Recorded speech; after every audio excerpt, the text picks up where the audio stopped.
There are moments in history when the world seems to breathe differently, when the sound of progress hums faintly beneath the quiet of ordinary life, waiting to be heard by those who listen closely. The final decades of the 19th century were such a time. Across the vast stretches of America, the old world of fields, horse carts, and slow rhythms began to tremble under the pulse of iron and steam. Somewhere between the sigh of the prairie wind and the clang of a distant forge, the modern age began to awaken. It started quietly, a flicker of lamplight inside a workshop, the echo of a hammer striking steel, the glimmer of a telegraph wire stretching into the horizon. Cities were stirring, trains were whispering across the land, their smoke curling like restless ghosts above the plains. The air was changing, thicker, heavier, charged with the scent of coal and ambition. Factories loomed like iron cathedrals, and men, women, and children stepped into them each morning, unaware that they were walking into history itself. The United States, still raw from the scars of civil war, was about to transform, not through conquest or revolution, but through machines. Railroads would stretch like veins across the continent, pumping life into places that had never heard the sound of steel. Immigrants would pour in by the millions, carrying their dreams and exhaustion in equal measure, and in the quiet hum of progress, something eternal would shift, the tempo of humanity itself. As the century's last quarter unfolded, America's heartbeat quickened, cities grew, rural fields emptied, fortunes rose and crumbled, and the old rhythms of life dissolved into the restless pace of invention. This was not just the rise of industry, it was the rise of a new kind of world, one that would never again know silence the way it once did. So before you get comfortable, take a moment to like the video and subscribe, and let me know in the comments where you're tuning in from and what time it is for you. It's always fascinating to see who's joining us from around the world. The years immediately following the Civil War were a period of quiet yet profound transformation across the United States, a nation still marked by the lingering shadows of conflict and the efforts of reconstruction. By 1876, the centennial of the country's independence, the physical and emotional landscape of America bore the delicate yet palpable imprint of both triumph and turmoil. Towns and cities, scarred by the lingering effects of war, were gradually stitching themselves together with the labor of ordinary people whose lives had once been defined by farms, small shops, and local communities. The rhythms of life, once dictated by the cycles of planting and harvest, were beginning to encounter a new cadence, the hum of machines, the push of technological advancement, and the restless flow of commerce that threaded through cities and across the plains. This period, often overlooked in the grand sweep of history, was quietly setting the foundation for what would become an unprecedented transformation in the American experience, where the old rural ways of living began to intersect with the rising structures of industry and urban development. In rural America, life retained much of its pre-war character, yet subtle signs of change were emerging in the tools and methods used on the land. Farmers experimented with mechanized plows, reapers, and threshing machines, seeking efficiency to replace the limitations of manual labor. The expansion of railroads had begun to influence agricultural patterns, allowing crops to reach markets far beyond the local town. Small villages, once isolated, felt the encroachment of distant cities through the arrival of mail-order catalogs, new trade opportunities, and travelers who brought both news and novelty from more industrialized regions. At the same time, the societal memory of war and reconstruction fostered an atmosphere of cautious optimism mixed with lingering uncertainty. Freedmen and formerly enslaved populations were navigating the complex realities of freedom, citizenship, and the promises of reconstruction, creating subtle shifts in community structures and labor arrangements across the southern states. The entire nation, rural and urban alike, seemed poised on a precipice between continuity and profound change. Meanwhile, in the northeastern cities, the early signs of industrial expansion were beginning to assert themselves in ways that would soon become impossible to ignore. Textile mills, previously scattered and relatively small in scale, were multiplying in numbers and size, powered by the ingenuity of water wheels, steam engines, and later, electricity. Ironworks, still recovering from wartime demands, were evolving into large capital-intensive operations capable of producing steel in quantities that would fuel bridges, buildings, and railroads. The subtle hum of innovation in these urban centers was accompanied by the influx of labor, both local and increasingly foreign, bringing with them diverse traditions, languages, and skills. The cities, while growing in population and industry, retained a certain slowness. Streets were filled with horse-drawn carriages, pedestrians moved at the measured pace of daily life, and neighborhoods were tightly knit communities where the familiar patterns of social interaction persisted, even amid the whisper of mechanical change. The industrial awakening of this period was closely tied to a broader cultural and intellectual climate, in which Americans were beginning to imagine themselves as participants in a world much larger than their immediate surroundings. Technological innovation, such as the expanding telegraph network, allowed information to move across vast distances in a matter of hours, rather than days. Newspapers, both regional and national, circulated reports on commerce, politics, and culture, connecting distant corners of the nation to the rhythms of cities like New York, Philadelphia, and Chicago. The Centennial Exposition of 1876 in Philadelphia, marking the nation's 100th year, was both a celebration of past achievements and a glimpse of what lay ahead.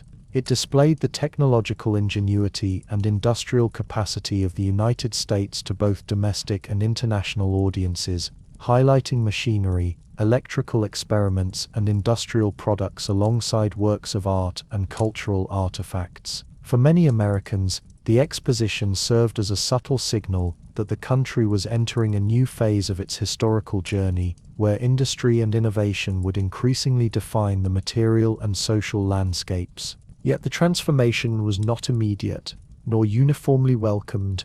In towns and villages where families had farmed for generations, there was a cautious suspicion of new machines and industrial methods. The pace of urban life, while slower in the 1870s than it would be a generation later, already hinted at a rhythm that many rural inhabitants found unsettling. Railroads promised wealth, connection, and opportunity, yet they also disrupted local economies, reshaping markets and challenging traditional practices.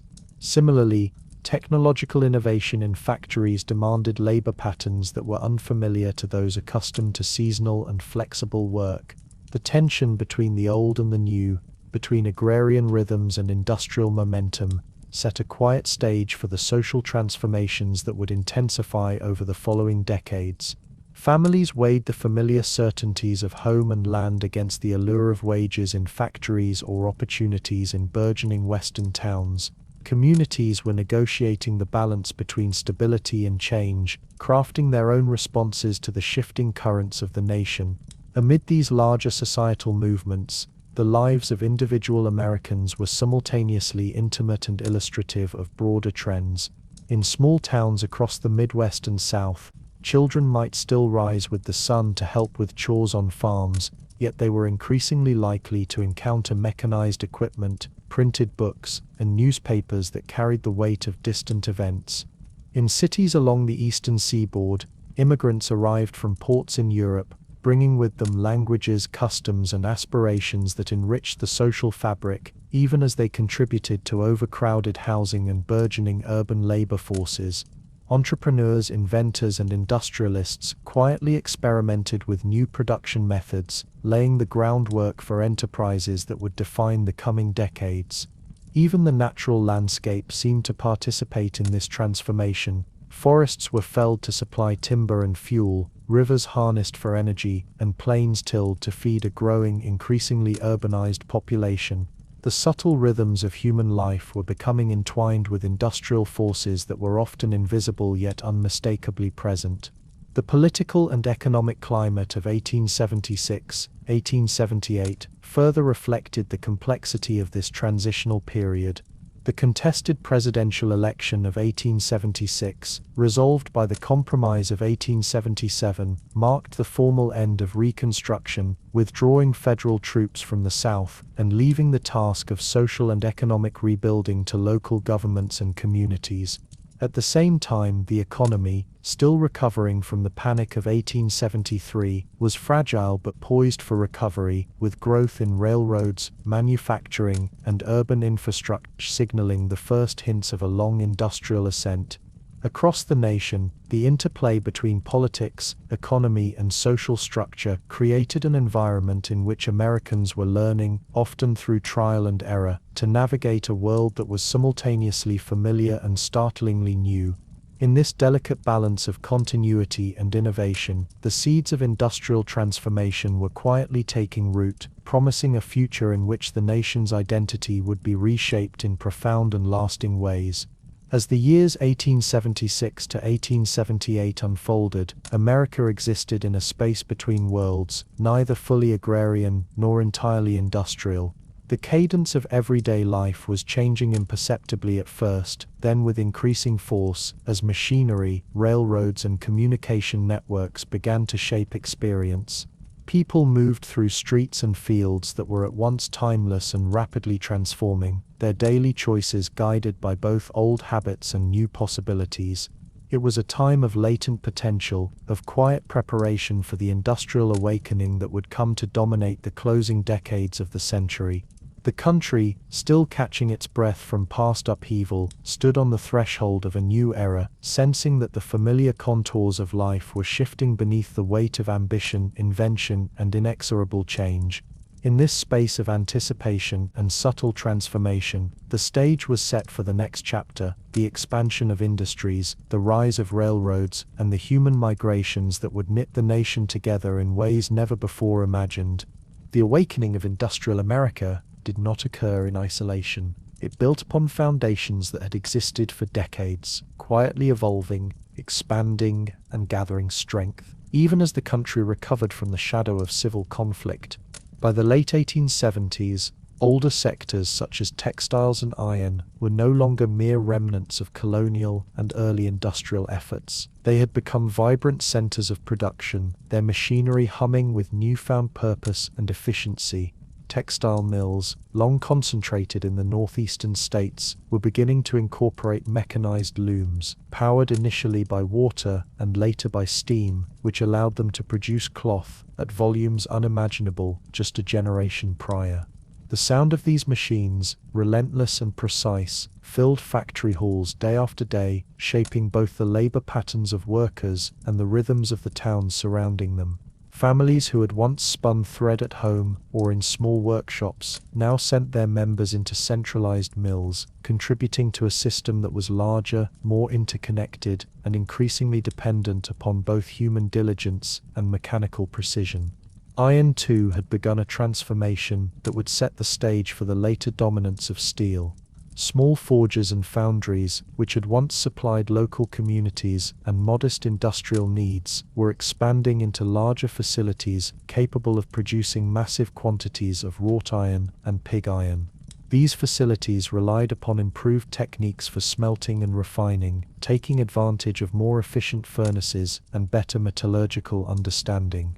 The rise of iron manufacturing was closely linked to the growth of transportation infrastructure. Rails, bridges, and machinery all required iron of consistent quality and in large quantities, creating a feedback loop in which demand stimulated innovation and expansion. Workers, often skilled artisans or immigrants with knowledge of metallurgy from Europe, moved into these factories, bringing expertise, but also adapting to the repetitive rhythms imposed by industrial machines. The clanging of hammers, the roar of furnaces, and the hiss of steam became the audible markers of a society increasingly shaped by production at scale. Simultaneously, entirely new sectors were emerging, signaling the next stage of industrial development. Steel, which would soon become the backbone of modern American construction and manufacturing, was beginning to replace iron in critical applications. Innovations such as the Bessemer process, imported from England and gradually refined in American plants, allowed for faster, cheaper, and higher quality steel production. Steel mills, concentrated in areas such as Pittsburgh and along the Great Lakes, transformed the industrial landscape, offering material that was stronger, lighter, and more adaptable than iron. This shift did not merely alter the types of structures that could be built, it also redefined labor itself, requiring workers to master new techniques, endure intense heat, and coordinate in unprecedented industrial hierarchies. The arrival of steel as a dominant material was not a gentle transition but a quiet revolution, touching the physical, economic, and social dimensions of the nation. Petroleum refining was another sector that rose dramatically during this period, signaling the growing importance of energy to industrial development. Initially, crude oil had been collected in small quantities for local use, often as a substitute for whale oil or other traditional fuels. But the discovery of rich oil fields in Pennsylvania in the 1850s and 1860s, followed by the expansion of refining techniques, transformed petroleum into a commodity of national significance. Refineries grew in size and sophistication, producing kerosene for lighting, lubricants for machines, and eventually fuels that would power engines across the country. The business of refining oil drew entrepreneurs, investors, and laborers into complex networks of production, transportation, and commerce, creating both immense wealth and new forms of corporate concentration. The petroleum industry, nascent yet rapidly growing, illustrated the broader principle of industrial America, the fusion of natural resources, technological innovation, and capital investment to produce goods on a scale that fundamentally altered society. Electrical power, while still in its infancy, was beginning to assert its influence on industrial and urban life. Early experiments with electricity, such as arc lighting for streets and public spaces, demonstrated its potential to transform both work and daily life.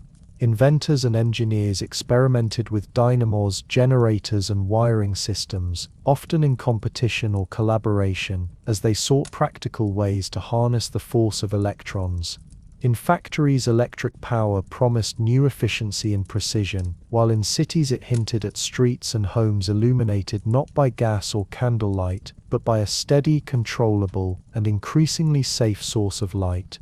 The presence of electricity was subtle at first, flickering lamps in select urban streets or experimental installations in industrial buildings, but it signaled the coming era in which power would be transmitted invisibly yet pervasively, reshaping the very notion of human activity after sunset.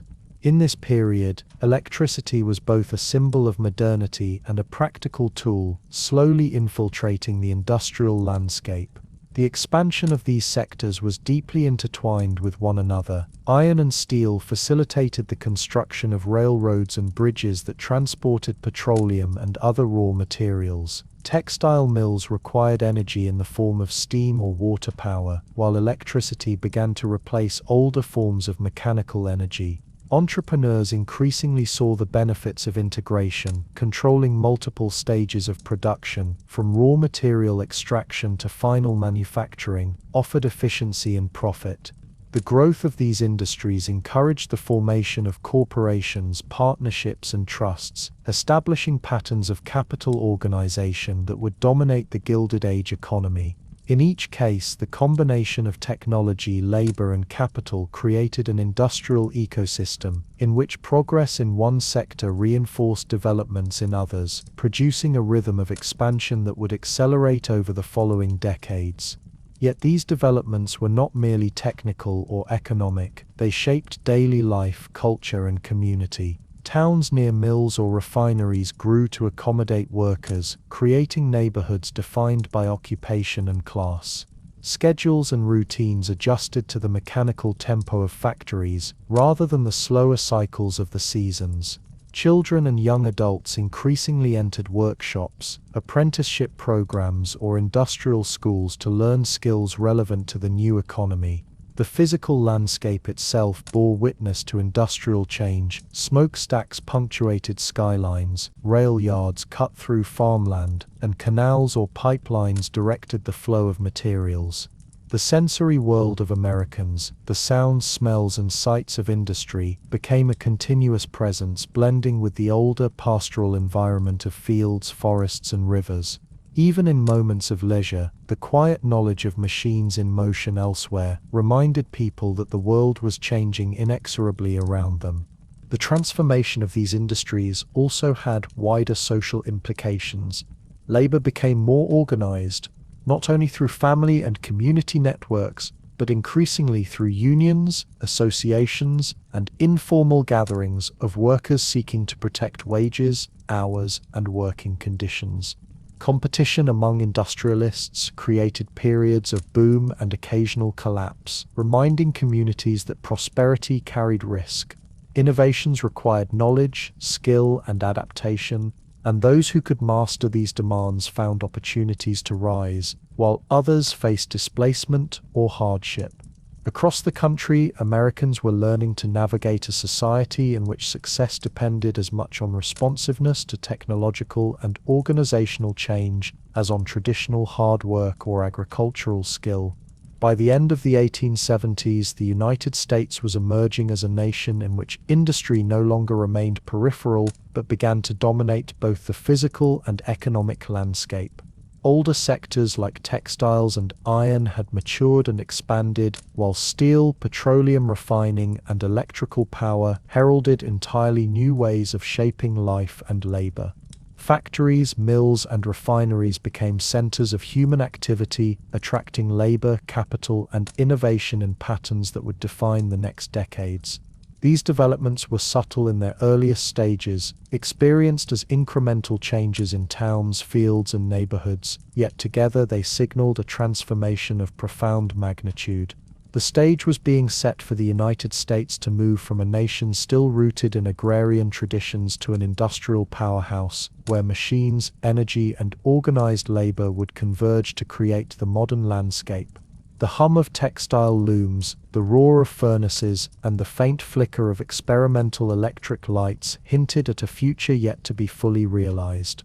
Communities were learning to live alongside industry, negotiating its benefits and costs, while the economic and social rhythms of the country were adjusting to this new force.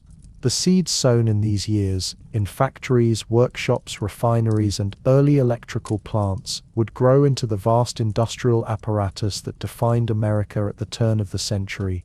And as these machines began to move in concert, as rail lines connected mills to markets and workers to cities, the country found itself at the threshold of a landscape where human ambition and mechanical power intertwined more deeply than ever before, carrying with it the promise, tension, and inevitability of the industrial age. As the United States ventured further into the last quarter of the 19th century, few forces shaped the nation as profoundly as the expansion of the railroad network. The hum of machinery and the towering stacks of steel mills had already begun to mark industrial centers, yet it was the iron rails stretching across valleys, plains, and mountains that would redefine both the geography and the consciousness of the American people. In the early 1870s, railroad construction accelerated, driven by a combination of private investment, government land grants, and the ingenuity of engineers and laborers. Tracks once local and regional began to crisscross vast distances, linking cities to distant rural regions, and eventually forming a network that stitched together the country in ways previously unimaginable. The railroad was more than transportation, it became an artery through which the lifeblood of commerce, labor, ideas, and culture flowed, shrinking distances and compressing time in the collective perception of the nation. The physical expansion of railroads was staggering. By 1876, the completion of the Transcontinental Railroad, which had begun with the Pacific Railway Act of 1862, allowed trains to traverse the continent in days rather than months. For towns and cities along these routes, the arrival of the railroad was a transformative event. It brought an immediate influx of goods, settlers, and capital, turning isolated outposts into bustling hubs of activity almost overnight. For farmers on the plains, rail access meant that wheat, corn, and livestock could reach distant markets at a speed that ensured profit and viability. For manufacturers, it offered the ability to transport raw materials and finished products on a scale that was previously impossible, integrating regional economies into a nascent national market. The railroads thus acted as both literal and symbolic bridges between past and future, connecting the agrarian roots of America to the industrial possibilities that lay ahead. The construction and operation of these railroads required a monumental workforce, often composed of immigrants, freedmen, and local laborers who endured long hours, hazardous conditions, and sometimes inhospitable terrain. Chinese laborers in particular were instrumental in the construction of Western lines, often working on the most perilous sections through mountains and across rivers. Irish immigrants and Civil War veterans contributed heavily to eastern and central segments, bringing with them experience and determination, yet facing low wages and the constant threat of injury. The labor was grueling and unrelenting. Spikes, rails, and ties had to be set precisely to support the weight of increasingly powerful locomotives. The laborers' lives, like the rails themselves, spanned vast distances, binding together communities separated by hundreds of miles. Their efforts created not only the infrastructure of transportation, but also the social and economic frameworks that would support industrial growth. The expansion of the railroad network had profound implications for the American economy.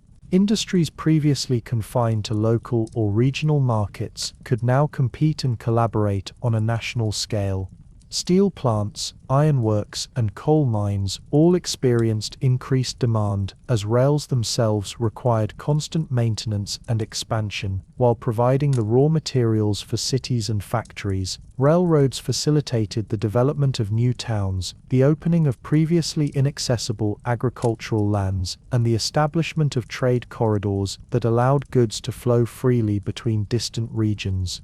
Time itself became standardized. The erratic local times once observed by towns and villages were replaced with railroad timetables, leading to the adoption of time zones in 1883. This synchronization of hours reflected a broader social adaptation to the pace of industrial life, where movement, production, and commerce increasingly followed the mechanical rhythm of trains rather than the sun or the seasons. Beyond economic utility, railroads reshaped American consciousness. The vast distances that had once seemed insurmountable were rendered traversable in days, allowing people to experience the continent in ways that had previously been reserved for the most intrepid explorers. Maps no longer represented theoretical or imagined space alone. The rails transformed them into lived reality. Towns that had been unreachable except by arduous wagon travel now sat at the junction of rail lines, connected to distant metropolises, ports, and markets. Newspapers and letters, transported by train, accelerated the exchange of ideas and news, knitting communities into a shared narrative of national development. The railroad became a symbol of progress, speed, and possibility, and its presence altered the rhythms of daily life, as arrivals and departures dictated schedules, and the movement of people and goods created a constant, almost imperceptible hum of activity. However, the rise of the railroads was not without controversy and difficulty. Rapid expansion often involved speculation, corruption, and financial risk. Companies frequently overextended themselves, leading to bankruptcies and consolidations that affected workers, investors, and the communities along the lines. Land grants and government subsidies, intended to stimulate development, were sometimes exploited, producing tension between public interest and private profit. Moreover, the impact on Native American populations was profound and often devastating. The spread of rail lines across the plains and western territories disrupted hunting grounds, divided communities, and facilitated settlement that encroached upon lands previously held by indigenous peoples. The railroads, while engines of commerce and connectivity, also carried the weight of displacement, environmental alteration, and cultural transformation.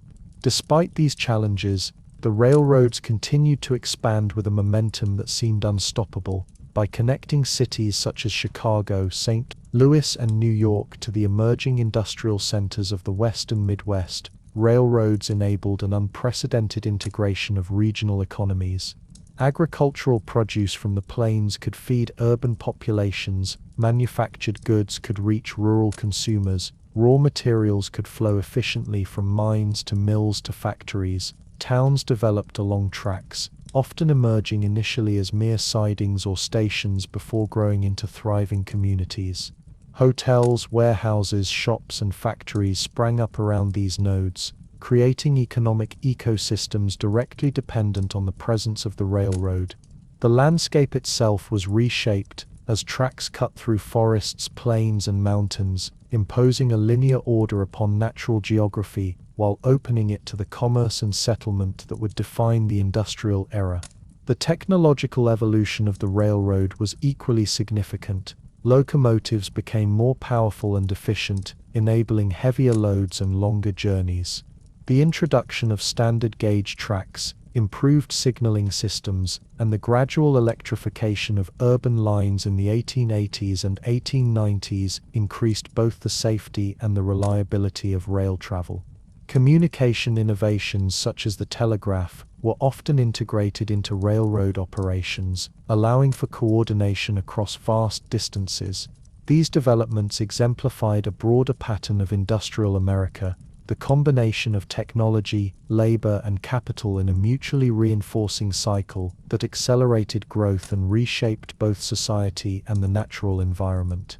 The railroad was more than an instrument of transportation, it was a framework upon which the nation built its identity, economy, and vision of the future. By the close of the 1870s, the United States had entered a new age in which mobility, commerce, and communication were defined by steel rails stretching across the continent. The railroads bound together distant corners of the country, created new economic opportunities, reshaped communities, and transformed the very perception of space and time. They facilitated the movement of goods, people, and ideas in ways that connected the local to the national, and they heralded the industrial expansion that would accelerate in the coming decades. The hum of locomotives, the clang of rails, and the movement of trains through valleys and across plains became both the literal and symbolic heartbeat of an industrializing nation, carrying with them the promise, challenge, and inevitability of a future forged on steel and steam. As the iron tracks of the railroads stretched ever westward, they carried with them more than steel and commerce. They transported dreams, ambitions, and the promise of new beginnings. The American West, a vast expanse of plains, mountains, and rolling deserts, had long been imagined as both a wilderness and a canvas upon which fortunes might be made. By the latter decades of the 19th century, the region was transforming rapidly, drawn into the orbit of industrial expansion that had begun to define the nation. The completion of transcontinental railroads and numerous branch lines connected eastern industrial centers with western frontiers, making lands that had once seemed remote suddenly accessible to settlers, investors, and speculators alike. What was once a distant horizon now became a tangible opportunity for those seeking to carve livelihoods from wheat, cattle, timber, or minerals, and in doing so, these new arrivals were reshaping both the landscape and the social fabric of the West. The transformation of the West was neither uniform nor gentle. Fertile plains, particularly in areas that would become Kansas, Nebraska, and the Dakotas, were quickly appropriated for large-scale agriculture. Wheat farms emerged as industrial operations in miniature, their vast fields cultivated with mechanized plows, threshing machines, and harvesters that reflected the growing reach of technology. Families and entrepreneurs alike sought to exploit these lands, often in competition with one another, using capital, labor, and ingenuity to maximize output. The expansion of railroads was critical to this endeavor, allowing crops to reach distant markets in the east and internationally. Grain elevators and warehouses sprouted in newly established towns along the lines, becoming nodes in a growing network of agricultural commerce that linked the western frontier to the broader industrial economy of the United States. Cattle ranching was another dominant force reshaping the western landscape. The wide-open ranges of Texas, Wyoming, and Montana provided the space and resources for enormous herds, which were managed by cowboys, whose labor was both physically demanding and socially distinctive. Ranching became intertwined with the railroads, which provided a means to transport cattle to processing centers and markets in the East. This integration of Western production with Eastern consumption exemplified the broader pattern of industrial America: resources extracted and cultivated in one region, transported efficiently via technology, and ultimately consumed in a distant urban environment. Towns such as Abilene, Dodge City, and Cheyenne grew in importance not merely as settlements, but as critical junctions for the coordination of cattle drives, rail shipments, and trade. The daily rhythm of ranch life, rounding up herds, tending to livestock, repairing fences, coexisted with a growing awareness that these remote operations were part of a national economic system stretching from ocean to ocean. Mining also played a significant role in the transformation of the West, especially in the mountainous regions where gold, silver, copper, and other minerals were discovered. Towns like Leadville in Colorado or Virginia City in Nevada became temporary magnets for wealth, attracting miners, merchants, and opportunists from across the nation and abroad. Mining operations required not only labor but also substantial infrastructure: mills, smelters, and eventually rail lines to transport ore to processing centers. The extraction of minerals accelerated industrial development in distant cities, supplying steelworks, foundries, and emerging manufacturing sectors with essential raw materials. Yet these operations were fraught with danger, from both environmental hazards and the volatility of mineral markets, creating communities that were often precarious, vibrant, and deeply intertwined with the economic fluctuations of the broader nation. The human story of Western expansion was as complex as the economic one. Settlers, immigrants, and migrants from the eastern states flooded into the region, drawn by land opportunities, jobs in railroads or mining, and the hope of a new life. The Homestead Act of 1862 provided legal frameworks for settlement, offering parcels of land to individuals willing to cultivate them.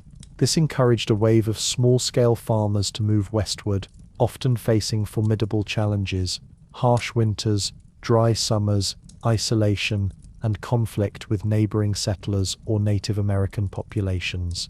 Native American tribes, whose lands had once spanned the plains and deserts, were increasingly confined to reservations, a process enforced through federal policy and the physical presence of military forces. The transformation of the West was thus marked by both creation and dispossession, a dual narrative in which opportunity for some coincided with profound displacement and loss for others. Railroads themselves became the lifelines of this changing West. Stations evolved into towns, warehouses and stockyards multiplied, and the movement of goods and people became increasingly systematic. The rhythm of settlement, production, and commerce followed the lines of iron, which dictated not only the flow of capital but also the social and cultural life of the region. Merchants and suppliers established stores and markets along the tracks, post offices facilitated communication, and newspapers chronicled the unfolding story of a region in flux. The perception of distance shifted dramatically. Journeys that had once taken months on horseback or wagon now took days by rail, altering both the possibilities and expectations of settlers and investors alike. In the minds of many, the West became less a distant frontier and more a connected, if challenging, part of a national network of economic and social life. Agricultural innovation and industrial methods converged in the West in ways that reflected the broader trends of the industrializing United States. Mechanization, irrigation projects, and experimental crop varieties allowed for greater efficiency and resilience, even as markets remained vulnerable to the vagaries of climate and global demand. Entrepreneurs experimented with large-scale operations, combining farming, rail transport, and processing in ways that anticipated the integrated industrial enterprises emerging in eastern cities. The West thus became both a laboratory and a proving ground for the techniques, technologies, and organizational strategies that would define American industry at the turn of the century. Even as individual settlers struggled against hardship, their cumulative efforts contributed to a system of production, transport, and consumption that would ultimately transform the national economy. Socially and culturally, the West became a melting pot of diverse peoples, traditions, and ideas. Immigrants from Europe, including Germans, Scandinavians, and others, established communities alongside Americans moving west from eastern states. Railroads facilitated this migration, creating corridors of settlement in which towns sprang up with schools, churches, and social institutions to anchor community life. The interplay of cultures and experiences fostered a unique frontier society, one characterized by resilience, innovation, and adaptability. At the same time, the social hierarchy often reflected economic and ethnic divisions, with laborers and small farmers navigating opportunities and constraints imposed by larger industrial and corporate interests. The rhythms of daily life, planting, tending livestock, mining, or working along rail lines, were punctuated by the social and communal interactions that allowed communities to endure and grow in the often harsh and unpredictable environment of the western frontier. By the close of the 19th century, the West had been transformed from a distant, sparsely populated region into a vital component of the industrializing nation. Railroads, agriculture, cattle ranching, and mining interwove to create a landscape defined by both opportunity and challenge. Communities emerged along tracks and rivers, linking local production to national consumption. The physical and cultural landscapes were irrevocably altered. Forests were cleared, plains cultivated, towns built, and Native American communities displaced. Yet, amidst these changes, the West retained a sense of vastness, of open sky and horizon, a reminder of the scale and possibility that had drawn settlers and entrepreneurs alike. The geographic broadening of industrial America was now a reality, laying the groundwork for the next stages of migration, urban growth, and industrial expansion that would continue to reshape the nation. The West, with its rail lines, wheat fields, cattle ranges, and mining towns, was both an extension of the industrializing East and a distinctive arena in which new challenges, possibilities, and adaptations emerged. Its transformation illustrated the interplay of technology, labor, natural resources, and human ambition, revealing the ways in which industry and geography converged to create a nation both connected and diverse. The processes set in motion during these decades would ripple across subsequent generations, embedding patterns of settlement, production, and commerce that defined not only the West but the trajectory of the United States as a whole. The stage was now fully prepared for the next defining movement of the era, the arrival of immigrants, whose labor, culture, and aspirations would further animate the industrial landscape. As the Western plains were opened and industrial centers expanded in the late 19th century, the United States witnessed one of the most significant demographic transformations in its history. The period between 1851 and 1900 was marked by an unprecedented influx of immigrants from Europe and other parts of the world, combined with a steady migration of rural Americans seeking new opportunities both in burgeoning urban centers and across the frontier. This flow of human life was not merely a matter of numbers, it fundamentally reshaped the social, cultural, and economic fabric of the nation. Cities swelled with new arrivals, farmlands were newly cultivated or abandoned, and industrial towns absorbed workers whose labor and ambitions fueled the engines of America's rapidly evolving economy. In these years, the United States became a landscape defined as much by human movement as by iron, steam, and steel. European immigrants represented the largest segment of these flows. Germans, Irish, Italians, Poles, Scandinavians, and others arrived in successive waves, each group bringing distinct languages, traditions, skills, and expectations. Germans often settled in the Midwest, establishing farming communities that blended European agricultural techniques with American soil. The Irish, many of whom had already arrived in previous decades due to famine and political upheaval, concentrated in cities along the eastern seaboard, working in construction, ports, and factories. Italians, Poles, and other Southern and Eastern Europeans began arriving in increasing numbers toward the 1880s, drawn by the promise of industrial employment in cities such as New York, Chicago, and Philadelphia. The sheer diversity of backgrounds created a vibrant, multi-layered human environment where neighborhoods were defined not only by occupation or class but also by nationality, culture, and shared experience. These immigrants were drawn by a combination of opportunity and necessity. Europe in the 19th century was marked by social, economic, and political pressures. Limited land availability, population growth, political instability, and in some cases, religious or ethnic persecution. For many, the United States represented both escape and possibility, a place where land could be claimed, skills could be applied, and families could hope for a future otherwise unattainable in their homelands. The journey itself was often arduous. Steamships carried passengers across the Atlantic, cramped into steerage compartments, enduring weeks of rough seas, disease, and uncertainty. Upon arrival at ports such as New York, Boston, and Philadelphia, immigrants faced the immediate challenge of securing work, shelter, and basic necessities. For many, urban tenements became the first temporary home, tightly packed quarters in which entire families shared small rooms and communities navigated daily survival together. Simultaneously, internal migration was altering the nation's population distribution. Rural Americans, whose lives had long been tied to local farms and small villages, were increasingly moving either westward to new lands or toward growing industrial cities. The promise of fertile lands in the Midwest and West, made accessible by railroads and federal legislation such as the Homestead Act, drew families seeking to establish farms and improve their social standing. Others, particularly from areas of declining soil productivity or limited local opportunity, migrated to urban centers where factories, rail yards, and construction projects offered wages and prospects for advancement.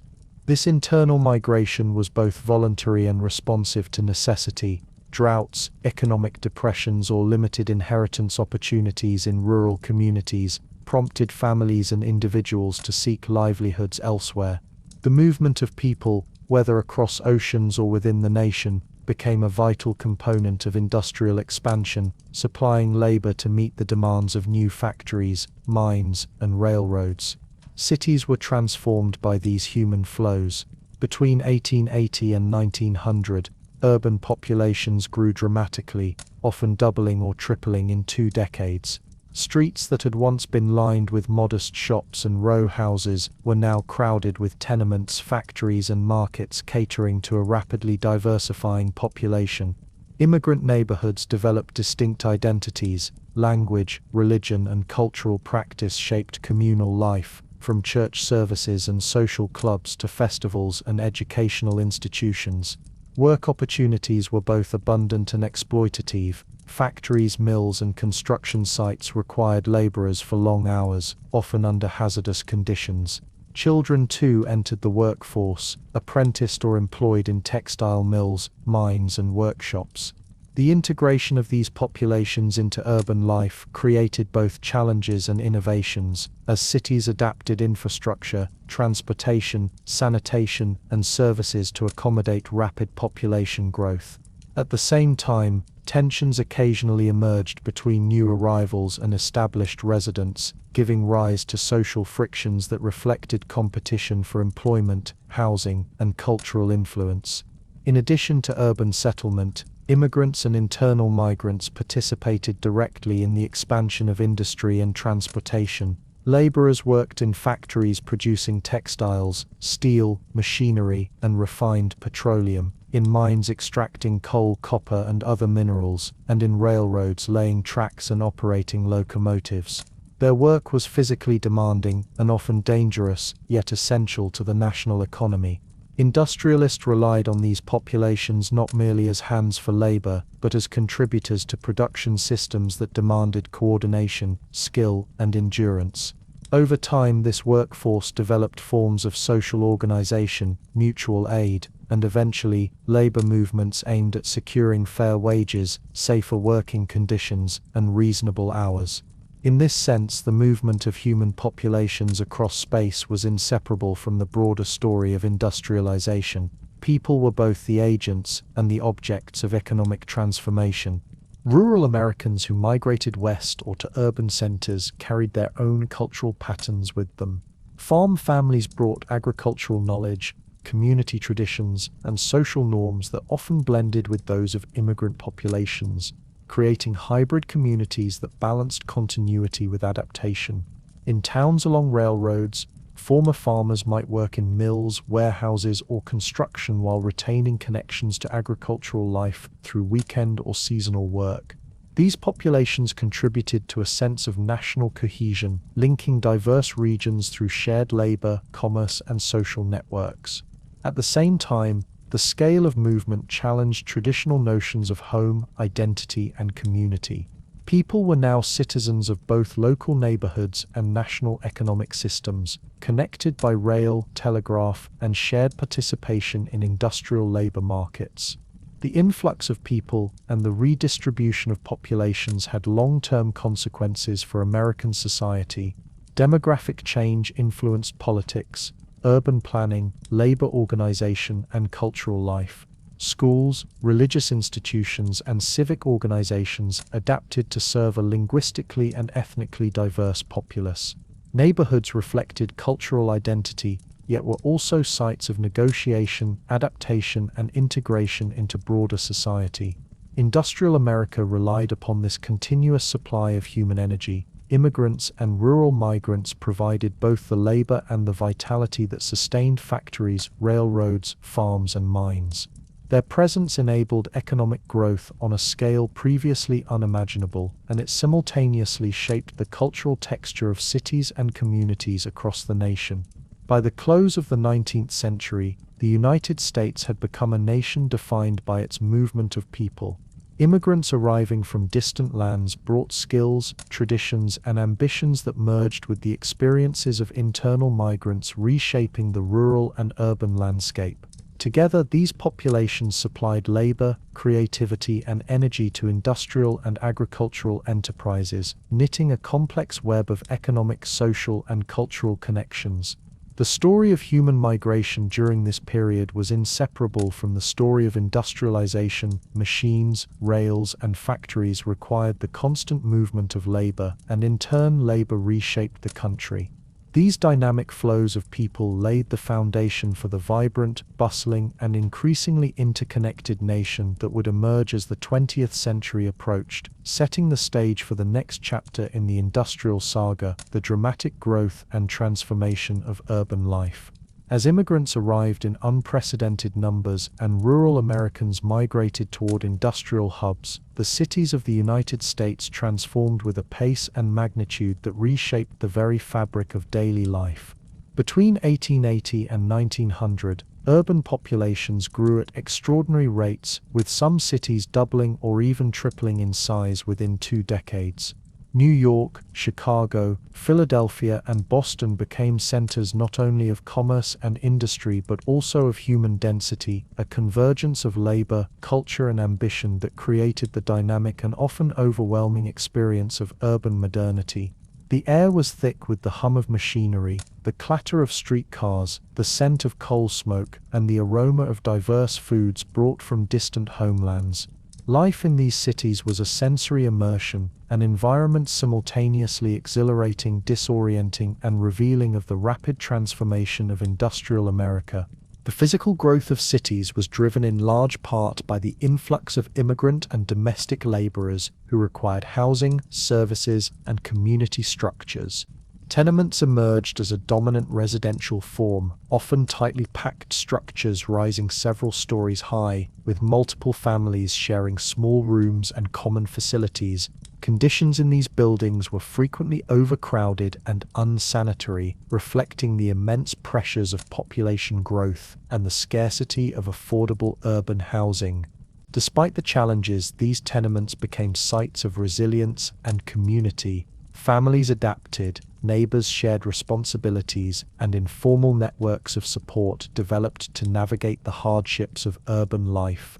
Children played in narrow alleys, mothers maintained households with limited resources, and immigrants preserved cultural traditions through food, language, and religious practice. These dense residential patterns gave cities a unique vitality, even as they revealed the social and health challenges of rapid urbanization. Mass transit, emerging in the same period, began to reshape the spatial and temporal experience of urban life. Horse-drawn streetcars and later cable cars and electric trolleys allowed residents to travel farther from the central business districts, creating the first forms of modern suburbs. Workers who once needed to live within walking distance of factories or offices could now reside in neighborhoods beyond the dense urban core, a change that subtly altered social structures, property values, and patterns of daily life. Commuting became a regular feature of urban experience, linking residential areas, workplaces, and commercial districts in a rhythm dictated by timetables rather than the rise and fall of the sun. The introduction of electric lighting and streetcars further extended the functional hours of the city, enabling nightlife, commerce, and social activity long after dusk. The city became a dynamic organism, alive with motion, connectivity, and the constant hum of human and mechanical energy. Ethnic neighborhoods developed as immigrants sought familiar cultural anchors in an unfamiliar environment. Italian, Polish, German, and Jewish communities, among others, clustered in districts where language, food, religious practice, and social networks reinforced identity and cohesion. These neighborhoods were vibrant centers of commerce, education, and culture, with shops, bakeries, markets, synagogues, churches, and social halls creating a rich mosaic of urban life. At the same time, the concentration of ethnic groups could reinforce social boundaries, creating both solidarity and tension as communities navigated interactions with one another and with established populations. Urban newspapers, cultural societies, and mutual aid organizations emerged to serve these communities, providing information, resources, and collective advocacy, and further embedding immigrants into the urban fabric while preserving aspects of their distinct heritage. The changing skyline of cities mirrored the transformation of daily life. Tall brick and stone buildings, sometimes reaching 10 stories or more, were constructed to accommodate businesses, offices, and dense housing. Architectural innovation, including the use of steel framing, allowed buildings to rise higher than ever before, foreshadowing the skyscrapers that would dominate the 20th century. The juxtaposition of old structures with new industrial and commercial buildings reflected a city in flux. Traditions persisted alongside innovation, and the visual landscape of the city became a testament to both continuity and change. Bridges, elevated railways, and warehouses further marked the urban space, integrating transportation and commerce directly into the physical environment. The skyline itself became a symbol of ambition, growth, and the convergence of human ingenuity and industrial power. Sanitation, public health, and infrastructure were constant challenges amid rapid urban growth. Overcrowding, inadequate water supply, and insufficient waste removal contributed to disease and hardship, particularly in immigrant-heavy tenements and working-class districts. Municipal governments began to respond with sewer systems, public waterworks, and fire protection, though implementation was often uneven and reactive rather than proactive. The tension between growth and infrastructure highlighted the dynamic pressures of urban industrialization. Cities had to expand in response to population and economic demands, while simultaneously addressing the basic needs of residents. Public parks, cultural institutions, and libraries emerged as part of this balancing effort, offering spaces of respite and enrichment amid the density and bustle of city life. Economically, the cities became engines of opportunity and mobility, even as they imposed new forms of labor discipline. Factories, workshops, and offices required punctuality, consistency, and adherence to schedules dictated by industrial production rather than the seasonal rhythms of agrarian life. Laborers, both immigrant and domestic, contributed to a rapidly expanding industrial economy, producing textiles, machinery, steel, processed food, and refined petroleum. Markets, banks, and commercial districts concentrated capital and facilitated trade, while railroads connected the urban centers to rural production and distant consumers. Urban life thus operated as both a site of production and a hub of consumption, a space in which the movement of goods, money, and labor reflected the broader dynamics of industrial growth. Socially and culturally, urban life fostered both adaptation and innovation. Public education expanded to accommodate growing numbers of children, many of whom spoke languages other than English at home. Cultural and religious institutions served as anchors for identity and community cohesion. Newspapers and periodicals catered to diverse audiences, reporting local, national, and international news, and shaping public opinion. The rhythms of city life, from work to leisure, from domestic routines to street activity, were increasingly shaped by industrial and technological imperatives, yet they were enlivened by the creativity and resilience of urban inhabitants. Festivals, parades, and religious observances provided moments of communal connection, offering relief from the intensity of daily labor and a reinforcement of cultural identity amid the pressures of modernity. By 1900, the transformation of urban America was unmistakable. Cities had grown into massive, complex centers of commerce, labor, and culture. Their populations were diverse, dynamic, and interconnected with the nation's industrial economy. Physical infrastructure, including housing, transit, and public utilities, had evolved rapidly to meet the demands of population growth. Social networks, cultural institutions, and civic structures adapted to the realities of density, diversity, and labor specialization. The American city had become both a crucible of modern industrial life and a reflection of the broader forces shaping the nation: technological innovation, human migration, economic expansion, and social adaptation. Within these teeming, crowded spaces, the rhythms of industrial America were fully visible, a landscape of human energy and ingenuity, organized yet unpredictable, relentless yet vibrant, marking the next phase of the nation's unfolding story. While the cities of the United States swelled with immigrants, factories, and commerce, the rural landscapes of the nation were experiencing transformations of a more subtle, though no less significant nature. Farms and small towns that had long formed the backbone of American life were adjusting to the pressures of industrialization, migration, and technological change.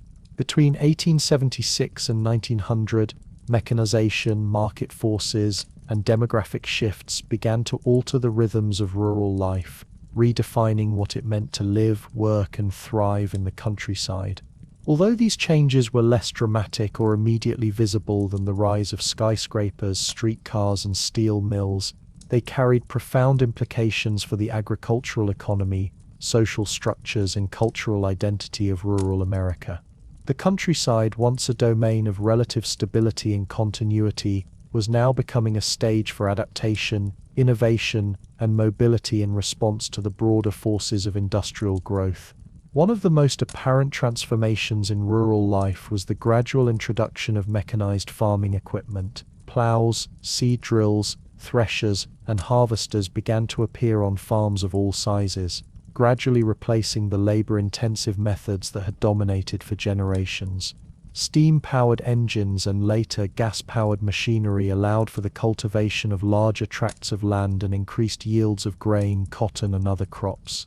This mechanization, while promising efficiency and increased productivity, required capital investment, skillful operation, and ongoing maintenance. Families who had previously relied almost entirely on human and animal labor found themselves negotiating the costs and benefits of mechanized tools, sometimes pooling resources or forming cooperative arrangements to make such technology viable. The rhythm of farm life shifted, with long periods of preparation, planting, and harvest punctuated by intense bouts of labor coordinated with mechanical operation, transforming both the pace and the scale of agricultural work. Economic pressures shaped the character of rural life during this period. The expansion of railroads and national markets meant that farmers were increasingly integrated into the broader commercial system.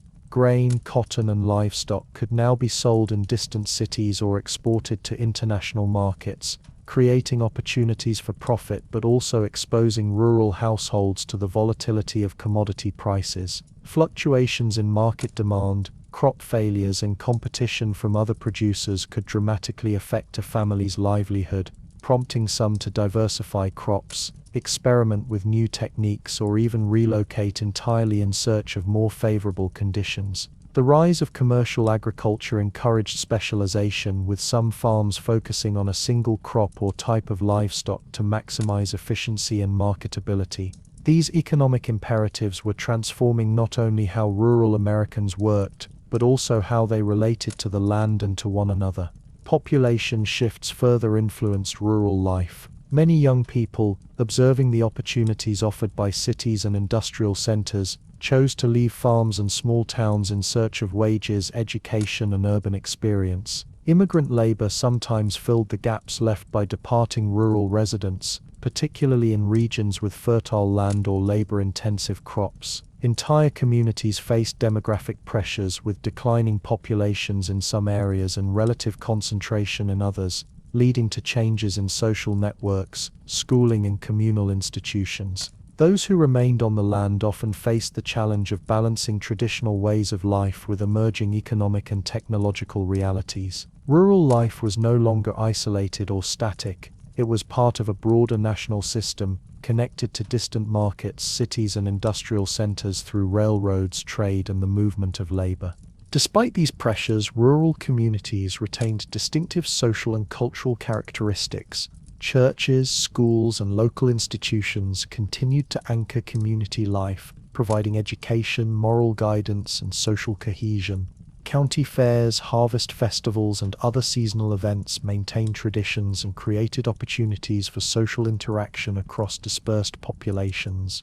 The patterns of rural work, tied to the cycles of planting, cultivation, and harvest, continued to structure daily life, even as mechanization and market pressures introduced new schedules and expectations. Family and neighbor networks remained essential for mutual aid, labor sharing, and social support, particularly in areas where isolation or environmental hardship posed ongoing challenges. Rural life, though changing, preserved a sense of continuity and rootedness, even amid the transformations wrought by technology and migration. The natural environment, too, was affected by these shifts. Expansion of farmland, irrigation projects, and mechanized cultivation altered the landscape, replacing forests, prairies, and wetlands with extensive fields and pastures. Soil management, crop rotation, and experimental farming techniques emerged as responses to both environmental conditions and economic pressures. Farmers adapted to droughts, floods, and seasonal variability by experimenting with different crops, planting strategies, and water management methods. The interaction between human labor, technology, and the environment created a dynamic system in which adaptation was both necessary and ongoing. These changes reinforced the integration of rural life into a national economic and industrial system, even while maintaining local and regional particularities. Education and literacy in rural areas also experienced subtle but important changes. As the nation industrialized, the importance of reading, writing, and numeracy grew for both agricultural and commercial purposes. Rural schools expanded in number and scope, sometimes incorporating lessons in science, machinery, and practical agriculture, reflecting the intersection of traditional rural values with emerging technological realities. Children who might once have worked exclusively in the fields increasingly received instruction that allowed them to navigate both local and national contexts, preparing them for potential migration to cities or participation in modernized farming operations. Education became a conduit for adapting rural life to the broader rhythms of industrialization, even in areas distant from factories, railroads, and urban centers. Social and economic networks also evolved. Farmers' alliances, cooperatives, and local organizations emerged to address shared concerns, from negotiating fair prices for crops to coordinating labor and transportation. These structures reflected both traditional communal practices and a response to new pressures, including national markets, corporate influence, and the influx of industrially produced goods.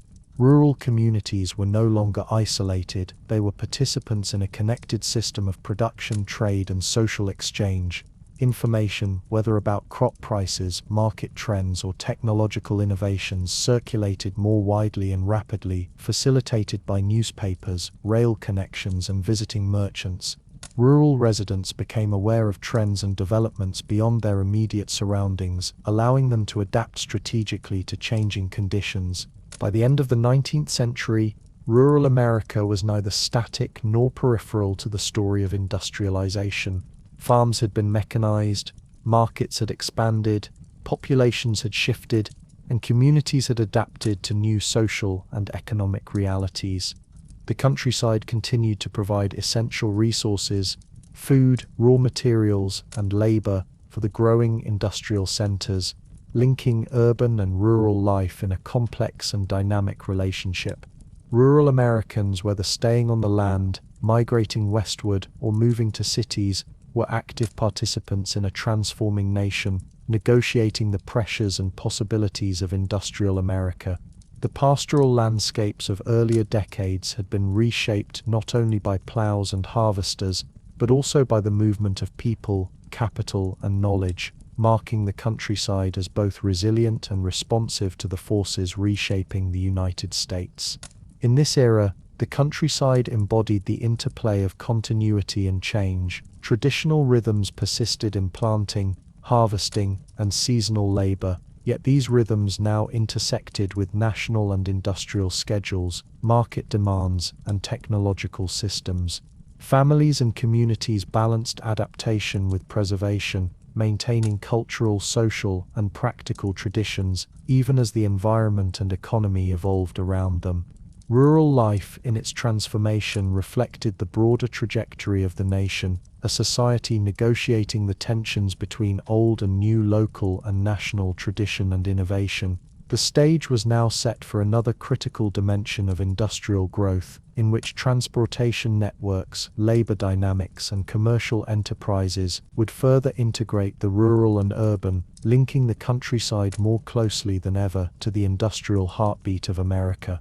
While the rails stretched across plains and mountains, connecting distant corners of the United States, the foundations of a new industrial landscape were being laid in factories, mills, and refineries. The late 19th century was a period of extraordinary innovation and growth, marked by the emergence of steel, oil, and electricity as the central engines of industrial power. These industries were not only transformative economically, they became symbolic representations of the nation's ambitions, technological prowess, and ability to reshape both its physical and social environment. From the clanging furnaces of steel mills in Pennsylvania to the petroleum refineries of Pennsylvania and Ohio, and from the pioneering electrical experiments in urban centers to widespread electrification of industry and infrastructure, the United States was rapidly defining itself as an industrial titan, capable of producing, consuming, and innovating on a scale unprecedented in its history. Steel, more than any other material, embodied the industrial spirit of the age. The adoption of the Bessemer process, which allowed for the mass production of strong, malleable steel at lower cost, revolutionized construction, manufacturing, and transportation. Cities rose higher as steel-framed buildings replaced traditional masonry structures, reshaping skylines and enabling the emergence of early skyscrapers. Bridges, railroad tracks, and machinery depended on steel for both strength and durability, linking industry to infrastructure in a cycle of production and growth.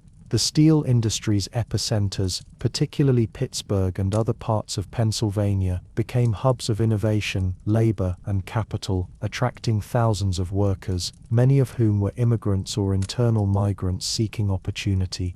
Their labor, often grueling and dangerous, powered furnaces and rolling mills, transforming raw iron into finished steel products that formed the skeleton of industrial America. Petroleum similarly emerged as a critical resource for the nation's expanding industrial economy.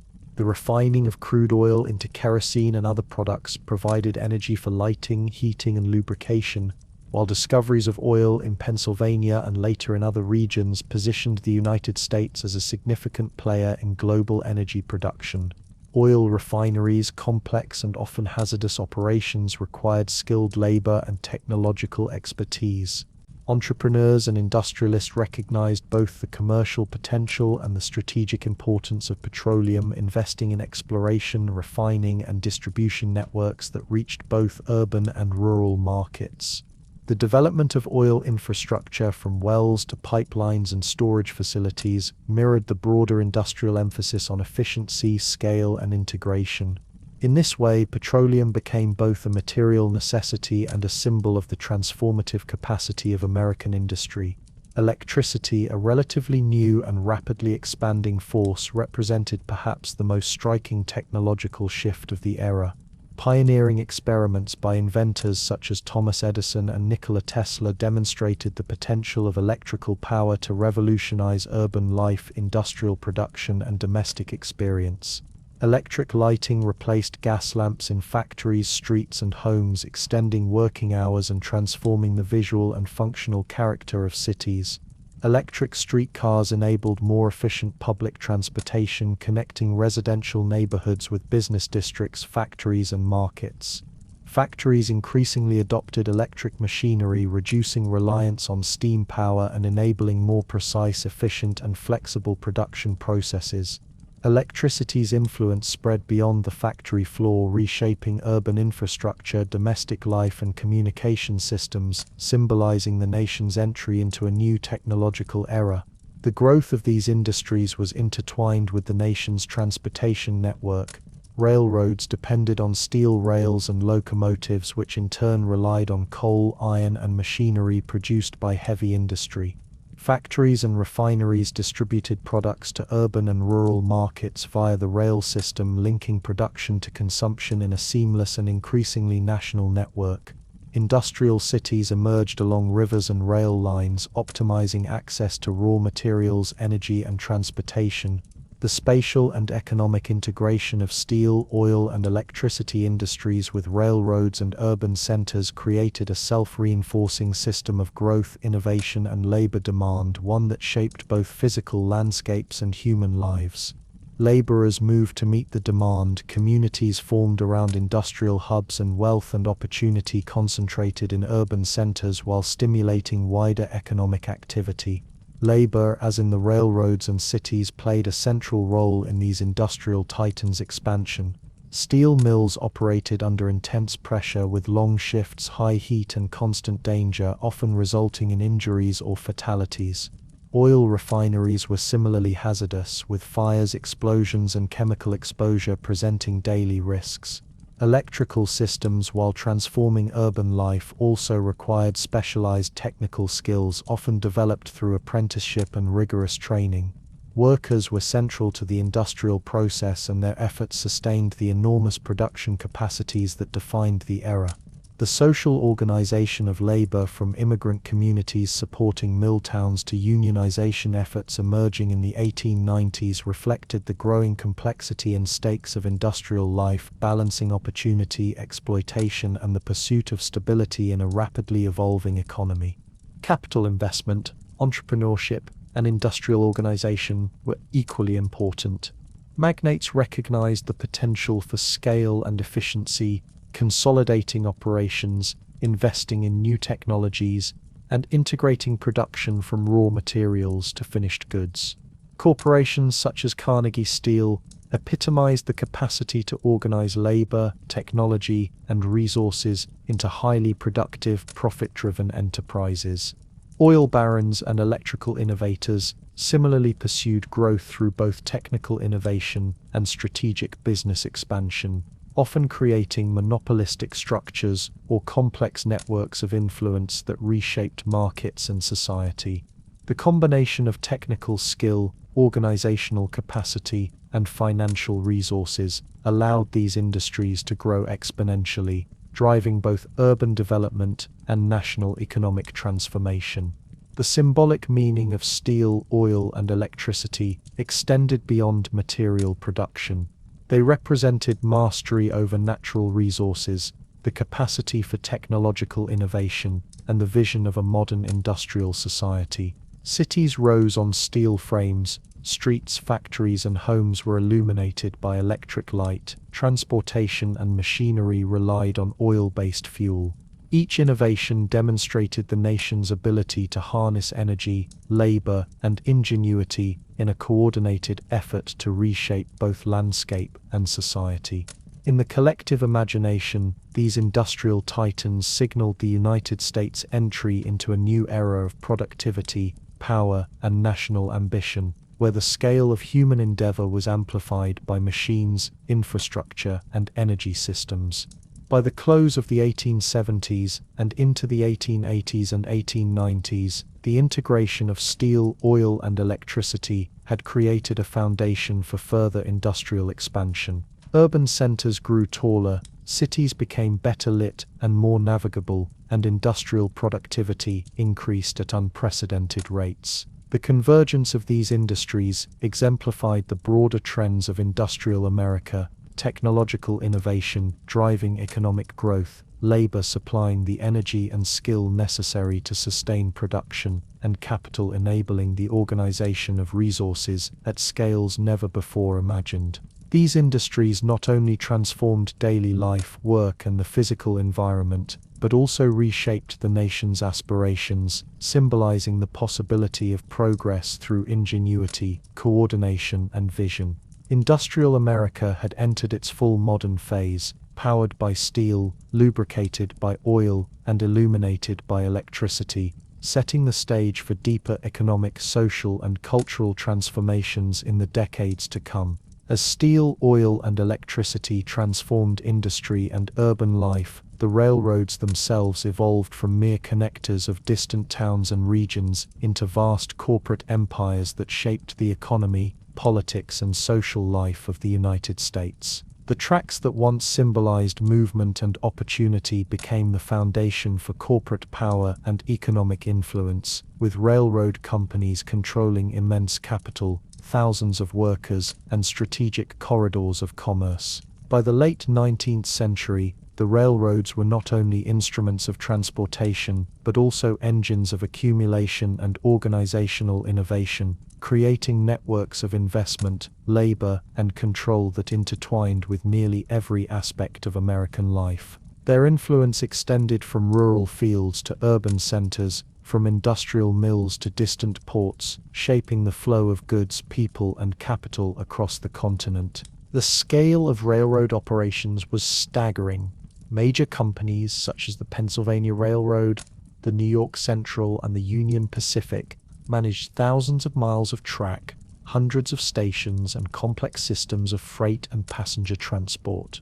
Their financial structures involved vast amounts of capital, often sourced from both domestic and international investors. Bonds, stocks, and other financial instruments allowed companies to fund expansion, acquire competitors, and modernize equipment. Railroads became some of the largest and most capital-intensive enterprises of their time, embodying both the opportunities and the risks inherent in industrial growth. The construction of new lines required coordination of engineering, labor, and materials on a scale rarely seen in other industries, and the management of these operations demanded unprecedented administrative sophistication. Labor was a central element of the railroad empire's power and complexity. Thousands of workers, including engineers, conductors, brakemen, track layers, and maintenance crews, operated across vast distances. These employees faced demanding schedules, long hours, and significant dangers, from train accidents to exposure, while laying track in extreme conditions.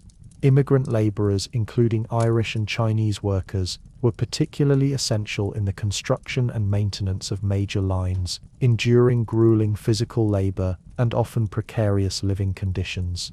The workforce also included skilled technicians and managers responsible for coordinating operations, ensuring safety, and maintaining schedules across an expanding national network. Railroad labor reflected the broader industrial patterns of the era, a mix of skill and endurance, hierarchical organization, and the constant negotiation between the demands of capital and the welfare of workers. The corporate structures of the railroads were equally complex. Large railroad companies developed extensive bureaucracies to manage logistics, scheduling, finance, and personnel. Regional divisions coordinated operations across states and even across coasts, while centralized management ensured overall strategic direction. Standardization became a hallmark of railroad administration. Standardized track gauges, time zones, freight classification, and operational procedures allowed the sprawling networks to function efficiently. These organizational innovations influenced other industries, demonstrating how corporate and administrative structures could manage scale, complexity, and coordination in the modern economy. The railroad's administrative systems reflected not only technological ingenuity, but also the evolving relationship between labor, management, and capital in industrial America. Railroad corporations wielded economic and political influence far beyond their immediate operations. Their control over transportation routes allowed them to affect the flow of goods, set freight rates, and influence regional development. Towns located along main lines often prospered, while communities bypassed by rail faced stagnation or decline. Railroad companies also engaged in lobbying, political alliances, and strategic partnerships, asserting their influence in legislatures and regulatory bodies. Corruption, speculation, and financial crises were recurrent themes, as investors, politicians, and managers navigated the immense profits and risks inherent in railroad enterprise. These dynamics underscored the centrality of railroads to the nation's economy. They were simultaneously engines of growth, sources of capital accumulation, and centers of power and conflict. Financial crises within the railroad sector highlighted both the opportunities and vulnerabilities of rapid expansion. Overextension, speculative investments, and mismanagement could lead to bankruptcies, consolidations, and reorganizations that reverberated across the economy. The Panic of 1873, for example, was precipitated in large part by railroad overbuilding and financial instability, causing widespread disruption and unemployment. Subsequent decades saw cycles of boom and bust, with railroad companies expanding aggressively, encountering market fluctuations, and responding through consolidation or reorganization. These crises reflected the broader volatility of industrial capitalism, in which rapid growth, technological innovation, and massive capital flows created both opportunity and instability. Investors, laborers, and local communities were all affected, demonstrating the interconnectedness of transportation, finance, and industrial development. Beyond economic and corporate dimensions, the railroad empires shaped social and cultural life. Towns and cities grew along lines of connection, labor migration followed track routes, and consumer goods reached new markets with unprecedented speed. The presence of the railroad influenced daily life, from commuting patterns to the distribution of mail and news. It facilitated cultural exchange, allowing ideas, fashions, and information to circulate rapidly across regions previously isolated by distance. In this sense, the railroads were more than infrastructure. They were a medium through which society and economy converged, linking local experiences to national patterns of production, consumption, and communication. The expansion of railroad empires also intensified the demand for complementary industries: steel for rails and bridges, oil for locomotives, coal for engines, and machinery for maintenance created an interdependent industrial ecosystem. The railroads acted as both consumers and catalysts, driving the growth of heavy industry while simultaneously depending upon it. Urban industrial centers, rural resource areas, and transportation hubs were all connected through the operations of these corporations, creating a web of economic and social interdependence that reinforced industrial expansion. The railroads' power derived not only from their control of movement, but also from their integration into the broader industrial and commercial systems of the nation. By the end of the 19th century, the railroad empires had become emblematic of both the possibilities and contradictions of industrial America. They demonstrated the capacity for technological achievement, organizational sophistication, and economic integration on a continental scale. At the same time, They highlighted challenges of labor relations, financial risk, social impact, and regulatory oversight. Their influence extended far beyond the tracks themselves, shaping urban growth, rural settlement, industrial production, and national consciousness. Railroads were not merely instruments of transportation, they were institutions that embodied the aspirations, tensions, and transformations of a nation in the midst of industrial revolution, linking people, places, and industries in a continuous accelerating network of movement and exchange.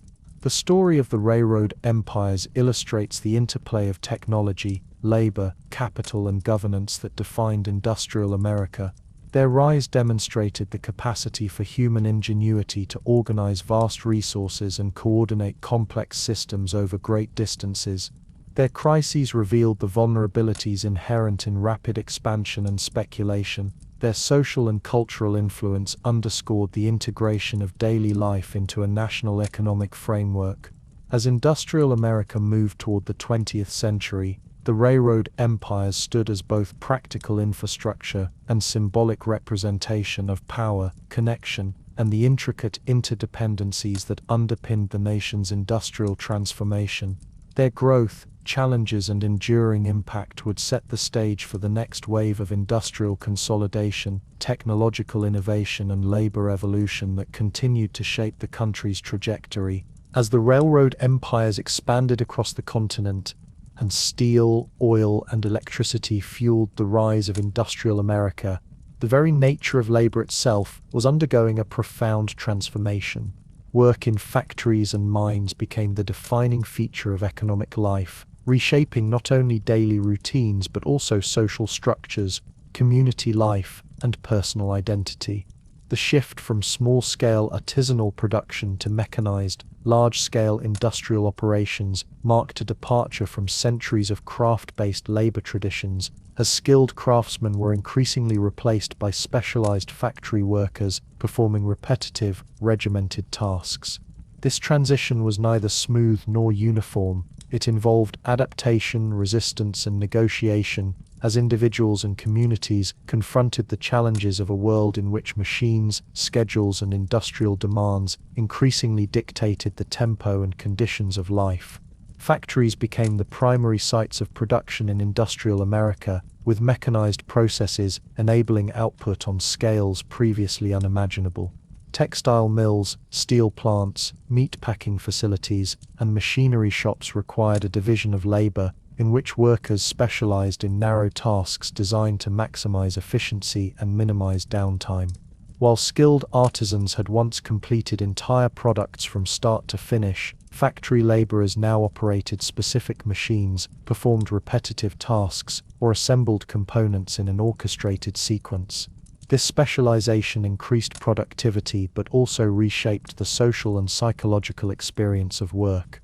Individuals were no longer master craftsmen exercising discretion over their output. They were parts of larger systems, their labor coordinated with machinery, management schedules, and the demands of distant markets. The human body and mind were integrated into industrial rhythms, sometimes with little room for personal variation or autonomy.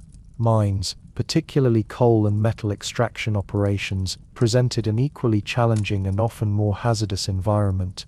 Underground work involved long hours in confined spaces, exposure to dust and gas, and constant risk of cave-ins, explosions, or equipment failure.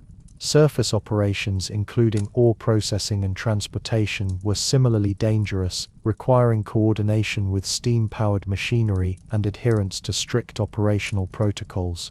Immigrant labor, particularly from Ireland, Italy, Poland, and other regions, played a central role in both mines and factories.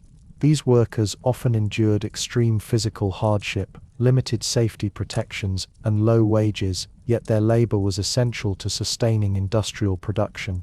Children and women also contributed significantly in certain sectors, reflecting the totalizing demand for labor across demographic categories. Mines and factories were not only workplaces, but microcosms of industrial society, encompassing the organization of labor, social hierarchy, and emerging forms of community among workers.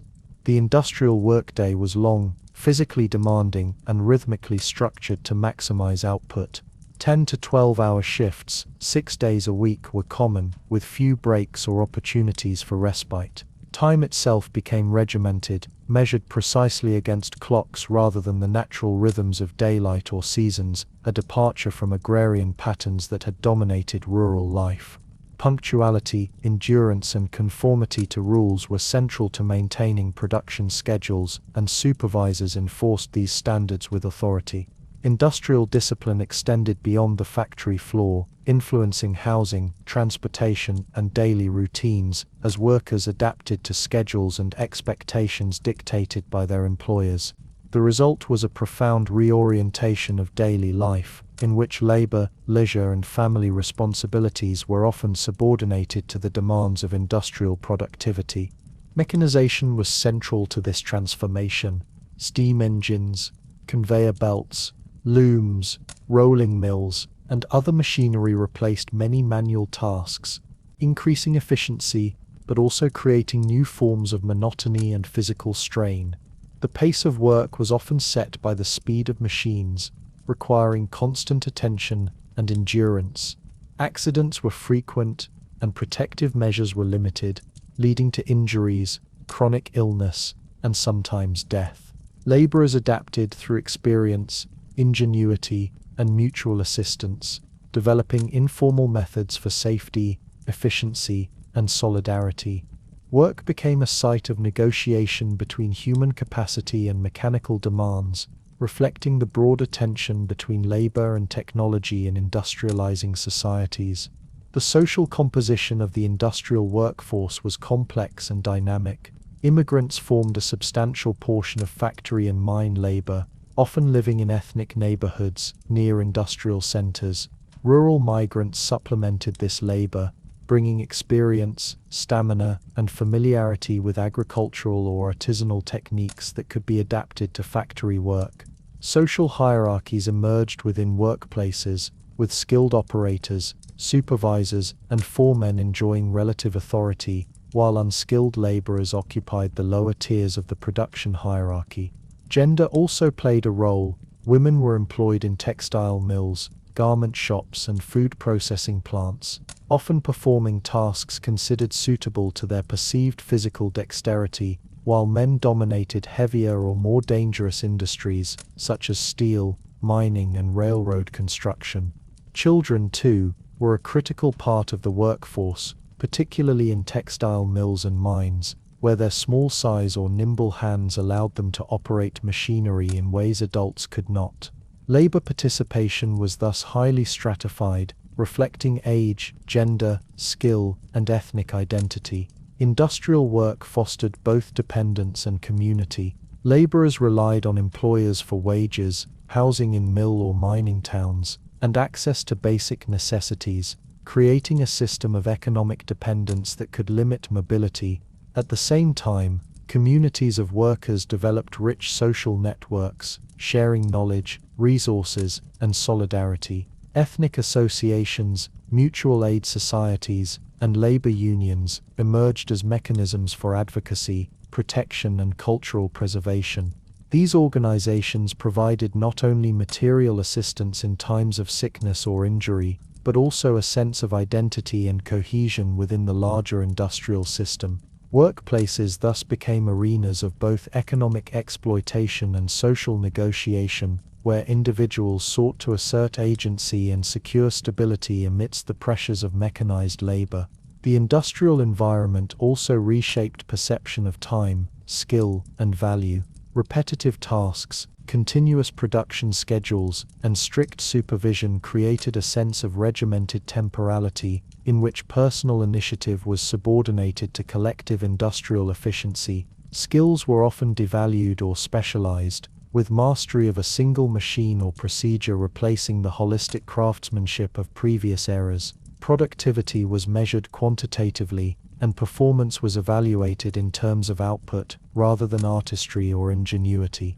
Yet these conditions also stimulated adaptation and technical learning, as workers mastered machinery, coordinated with colleagues, and navigated the physical and social challenges of industrial life. The factory and mine became spaces where human effort intersected with technological innovation, producing not only goods but also new social and psychological patterns of work.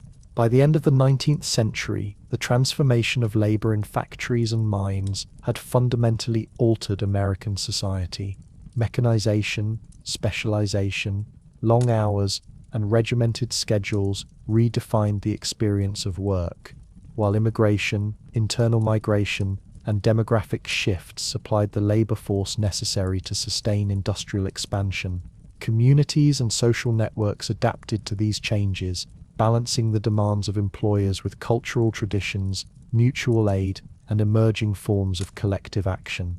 Industrial labor became the defining feature of national life, linking human effort to technological systems, corporate organization, and global markets. The story of work in this era illustrates both the achievements and the challenges of industrial America, the capacity to produce on a massive scale, the endurance and skill of laborers, and the social, economic, and cultural negotiations required to navigate a world dominated by machines, capital, and industrial imperatives. In this context, factories and mines were more than sites of production. They were laboratories of social organization, economic adaptation, and technological mastery. The rhythms of work, patterns of labor, and structures of oversight reflected broader national transformations, integrating individual lives into systems of unprecedented scale and complexity. Workers were at once enmeshed in and agents of industrial change, negotiating identity, skill, and community amidst the pressures of mechanization and economic expansion. Their experience provides a window into the human dimension of industrial America, revealing how ordinary lives intersected with extraordinary technological and organizational developments, shaping the nation's economic and social trajectory in ways that would endure well into the 20th century. As factories hummed with mechanized labor and mines pulsed with relentless extraction, the social fabric of the United States began to warp and reform under the pressures of industrialization. The rapid growth of cities, the influx of immigrants, and the expansion of industry produced profound changes in the composition, organization, and daily rhythms of American society. Individuals and families found themselves navigating new economic realities, new forms of community, and new expectations for work, leisure, and social interaction. Traditional hierarchies, rooted in agrarian and small-town life, were increasingly challenged, giving rise to distinct social classes, demographic shifts, and patterns of living that would define modern America. The social landscape of the late 19th century reflected the dynamic interplay between opportunity, adaptation, and tension as the nation transitioned from a largely rural society to one dominated by industry, commerce, and urban density. One of the most striking transformations was the emergence of new social classes. The expanding industrial economy created a distinct working class, composed of factory operatives, miners, construction laborers, and other wage earners whose livelihoods depended on the rhythms of machines, schedules, and the demands of industrial capital. These workers often lived in crowded urban tenements, immigrant neighborhoods, or company-owned towns near factories and mines. Their daily experience was defined by labor intensity, limited leisure, and communal dependence, yet these conditions also fostered solidarity, social networks, and collective identity. Labor unions and mutual aid societies began to emerge, providing a framework for advocacy, protection, and negotiation with employers. The working class was heterogeneous, encompassing immigrants, rural migrants, and native-born Americans, but shared a common experience of labor discipline, economic precarity, and adaptation to industrial life. Alongside the working class, a new middle class was rising, composed of professionals, managers, clerks, and skilled technicians who occupied positions between laborers and industrial capitalists. The growth of offices, banks, retail enterprises, and administrative functions created opportunities for upward mobility and economic security. Middle-class households often embraced values of education, refinement, and domestic order, distinguishing themselves from the working class through residential patterns, cultural practices, and expectations of behavior. Suburban neighborhoods began to emerge around cities, facilitated by streetcars and commuter rail, allowing middle-class families to live farther from industrial centers while maintaining access to employment and commerce. This spatial separation reflected both economic capacity and social aspiration, reinforcing distinctions of class and lifestyle within the rapidly expanding urban environment. Immigration continued to shape the social landscape profoundly. European immigrants arriving in unprecedented numbers brought linguistic, cultural, and religious diversity, contributing to a mosaic of urban neighborhoods and communities. Germans, Italians, Poles, Jews, and others established ethnic enclaves where cultural traditions, languages, and social networks persisted, often providing a buffer against the alienation of industrial life. Within these neighborhoods, social cohesion was reinforced through religious institutions, schools, social clubs, and mutual aid organizations. At the same time, the sheer density of urban life and the pressures of industrial labor occasionally fostered tension, competition, and friction, as long-established residents and new arrivals navigated resources, employment, and cultural adaptation.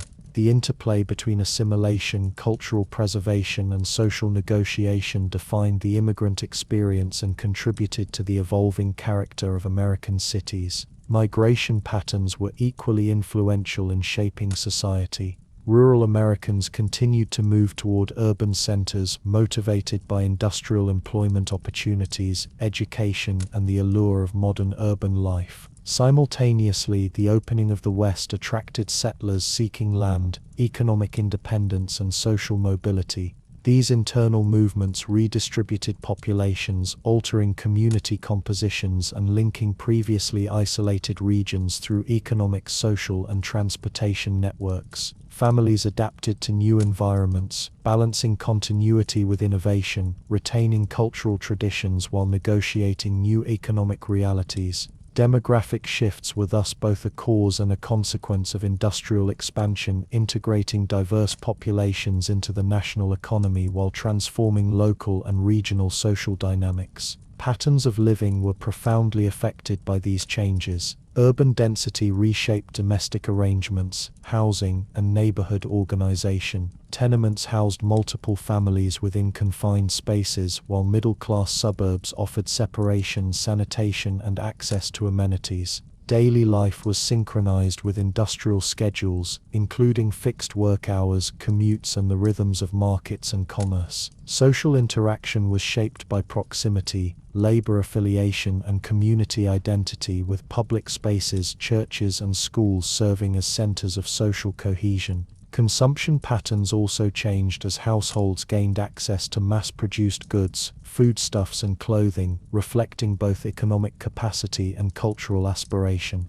The integration of these factors created a complex urban environment in which class, ethnicity, and occupation intersected to define individual and collective experiences. Education emerged as both a reflection of and a response to social transformation. Schools expanded in number and scope, seeking to educate the children of immigrants, working-class families, and rural migrants for a society increasingly structured by industrial and urban demands. Literacy, numeracy, and vocational skills became critical for social mobility and economic participation. Public education also functioned as a tool for cultural integration, transmitting shared civic values and language, while accommodating diverse populations through programs designed to support linguistic and cultural adaptation. Higher education expanded for middle-class families, providing professional training and reinforcing class distinctions within the rapidly industrializing society.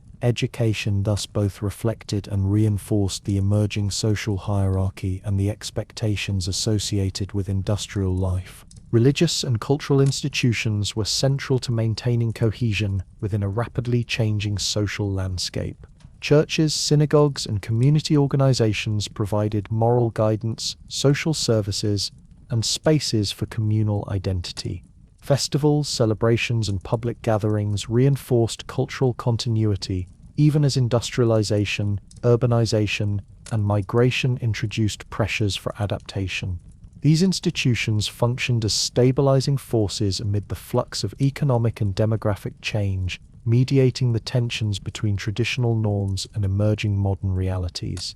In this sense, social life was both resilient and adaptive, reflecting the capacity of communities to maintain identity and cohesion while integrating into a broader industrial society.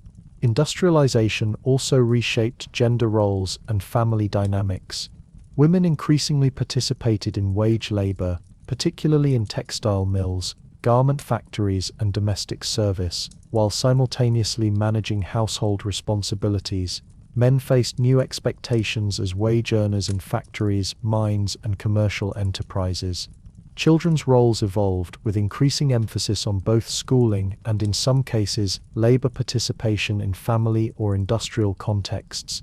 The negotiation of domestic, economic, and social responsibilities reflected the broader pressures of industrial society, in which traditional family structures intersected with the demands of wage labor, urban life, and cultural adaptation.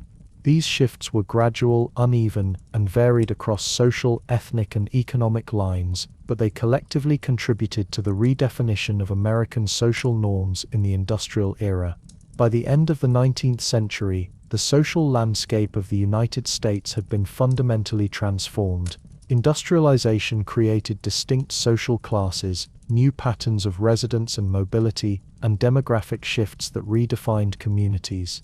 Urban neighborhoods, suburban districts, and rural towns all reflected the interplay of labor, capital, migration, and cultural adaptation. Social institutions, including schools, religious organizations, and civic associations, mediated the pressures of change, while individuals and families navigated new economic and social realities.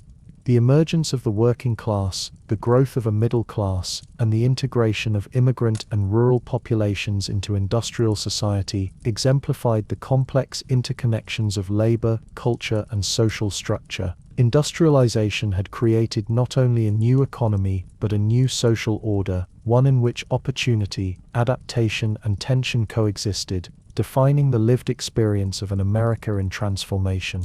The story of the changing social landscape underscores the interplay of economic, demographic, and cultural forces that shaped the late 19th century. It illustrates how industrial growth was inseparable from shifts in human settlement, labor organization, and community life. Through these transformations, individuals and families were woven into a national system of production, consumption, and social interaction, contributing to a society increasingly defined by complexity, mobility, and interdependence. The evolution of social structures in turn prepared the way for subsequent developments in labor organization, political reform, and urban planning, setting the stage for the next phases of industrial America's growth and consolidation. As the social and economic structures of industrial America solidified, they did not do so without tension, vulnerability, and occasional disruption. Beneath the gleaming skyscrapers, humming factories, and sprawling rail networks lay cycles of instability that reminded the nation and the people whose labor sustained it that rapid industrial expansion carried inherent risks. Economic booms were often accompanied by overproduction, speculative investments, and an insatiable drive for growth, while downturns exposed the fragility of markets, the vulnerability of laborers, and the limitations of nascent regulatory frameworks. The human costs of these cycles were immediate and visceral, felt in unemployment, wage cuts, bankruptcies, and social dislocation, yet they were inseparable from the very processes that produced wealth, innovation, and the material infrastructure of industrial America. The Panic of 1873 provides a striking example of the delicate balance between expansion and vulnerability. Triggered in part by speculative investments in railroads and overextension of credit, the panic spread through financial markets, leading to the collapse of banks, businesses, and rail companies.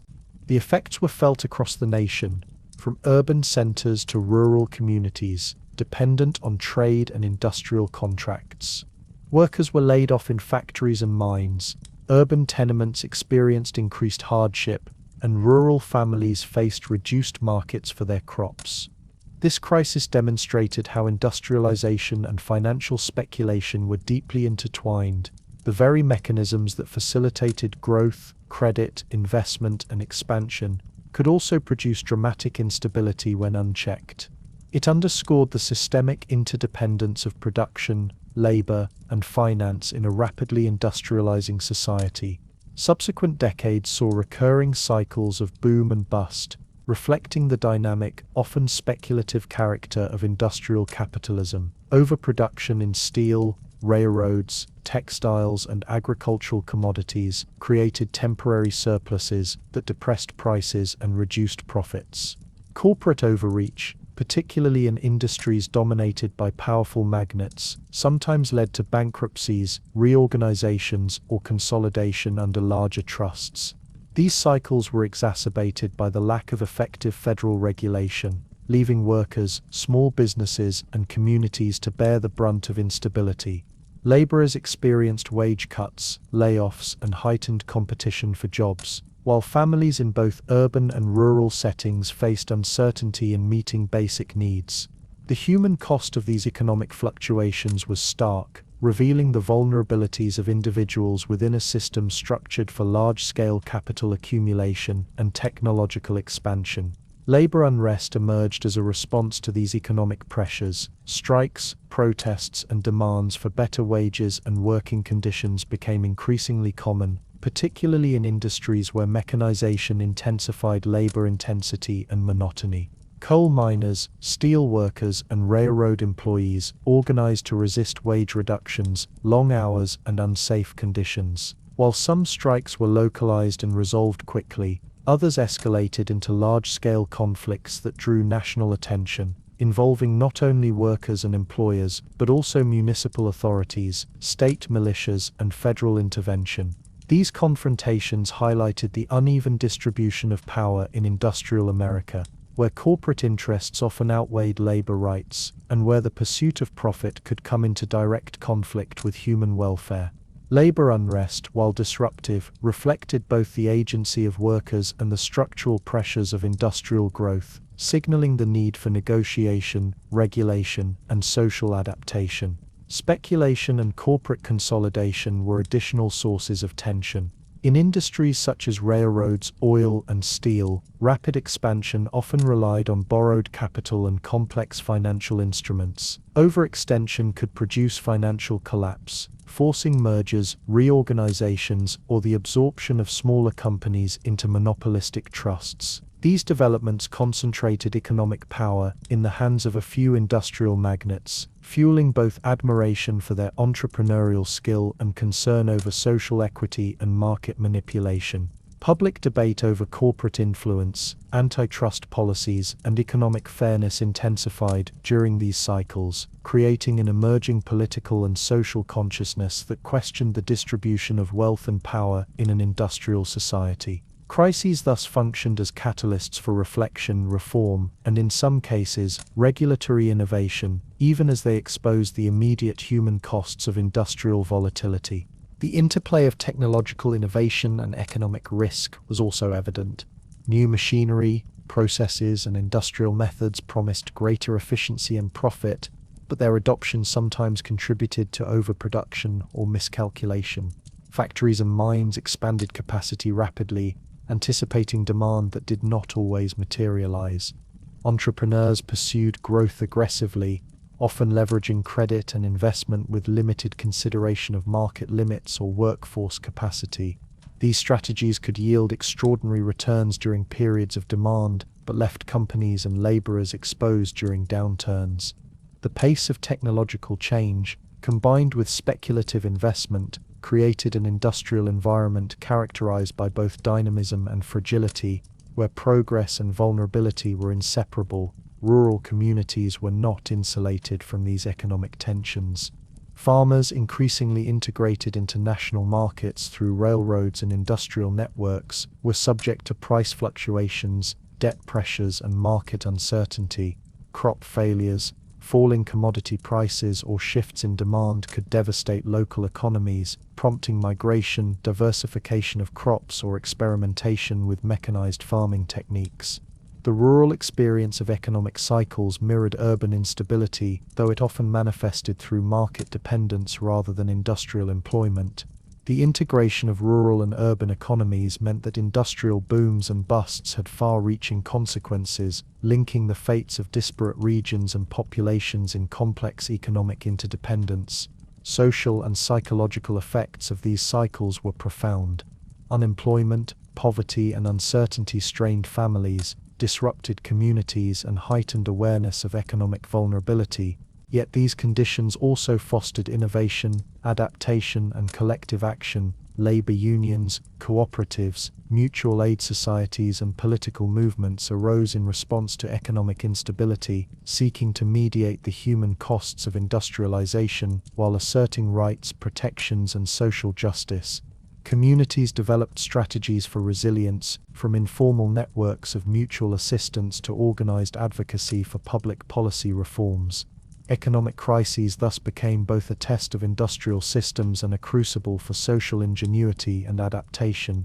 The cycles of boom and bust, overproduction, and corporate overreach also influenced national consciousness. Americans increasingly recognized the interconnection of finance, industry, labor, and governance, understanding that prosperity and hardship were linked through systemic processes rather than isolated circumstances. Public awareness of corporate power, economic risk, and social inequality began to shape debates over regulation, labor rights, and fiscal policy. Newspapers, pamphlets, and political discourse reflected these concerns, bringing economic realities into the daily consciousness of citizens.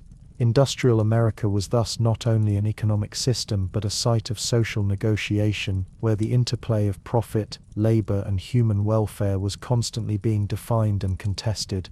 By the close of the 19th century, tensions, cycles, and crises had become inherent features of industrial America. The rapid growth of factories, railroads, mines, and urban centers created immense wealth and technological advancement, yet these gains were intertwined with vulnerability, instability, and human cost. Workers, families, entrepreneurs, and communities navigated this dynamic environment, adapting to uncertainty while participating in a system that offered both opportunity and risk. Economic cycles illuminated the limits of unregulated expansion, the importance of labor organization, and the social responsibilities embedded within industrial capitalism. These moments of crisis and adaptation shaped the evolution of American industry, society, and governance, laying the groundwork for reforms, innovations, and structures that would define the 20th century. In this context, industrial America emerged as a system of profound potential, tempered by the reality that human effort, technological innovation, and economic ambition were always entwined with vulnerability, struggle, and resilience. Amid the flux of industrial expansion, urban growth, and economic cycles, one of the most transformative forces shaping the United States in the late 19th century was the influx of immigrants. The decades from 1876 to 1900 witnessed a remarkable surge in arrivals from Europe and beyond, each wave of newcomers bringing with it a unique constellation of language, culture, and labor. These immigrants profoundly influenced the economy, society, and culture of the nation, supplying essential labor to factories, mines, railroads, and urban enterprises, while also reshaping neighborhoods, social networks, and cultural landscapes. At the same time, their presence elicited complex responses from native-born Americans, ranging from curiosity and welcome to suspicion, hostility, and the creation of restrictive policies. The interplay between immigrants and the existing population, as well as among immigrants themselves, defined the human dimension of industrial America and illuminated the challenges and possibilities of a rapidly transforming society. The composition of immigrant populations during this period was diverse, encompassing Northern, Southern, and Eastern Europeans, as well as smaller numbers from Asia and the Americas. Irish and German immigrants, who had arrived in earlier decades, remained prominent, but new waves brought Italians, Poles, Russians, and Jews fleeing religious persecution, economic hardship, or political instability. Each group carried distinct linguistic, cultural, and religious traditions, which they sought to maintain even as they adapted to the realities of life in the United States. These populations often settled in urban centers where industrial labor was in demand, gravitating toward neighborhoods where shared language, religion, and customs facilitated adjustment, created a sense of community, and offered mutual support in the face of unfamiliar social and economic environments. Ethnic enclaves became defining features of immigrant settlement. Neighborhoods such as Little Italy, Polish Hill, and Jewish Lower East Side emerged as vibrant communities, dense with life, commerce, and culture.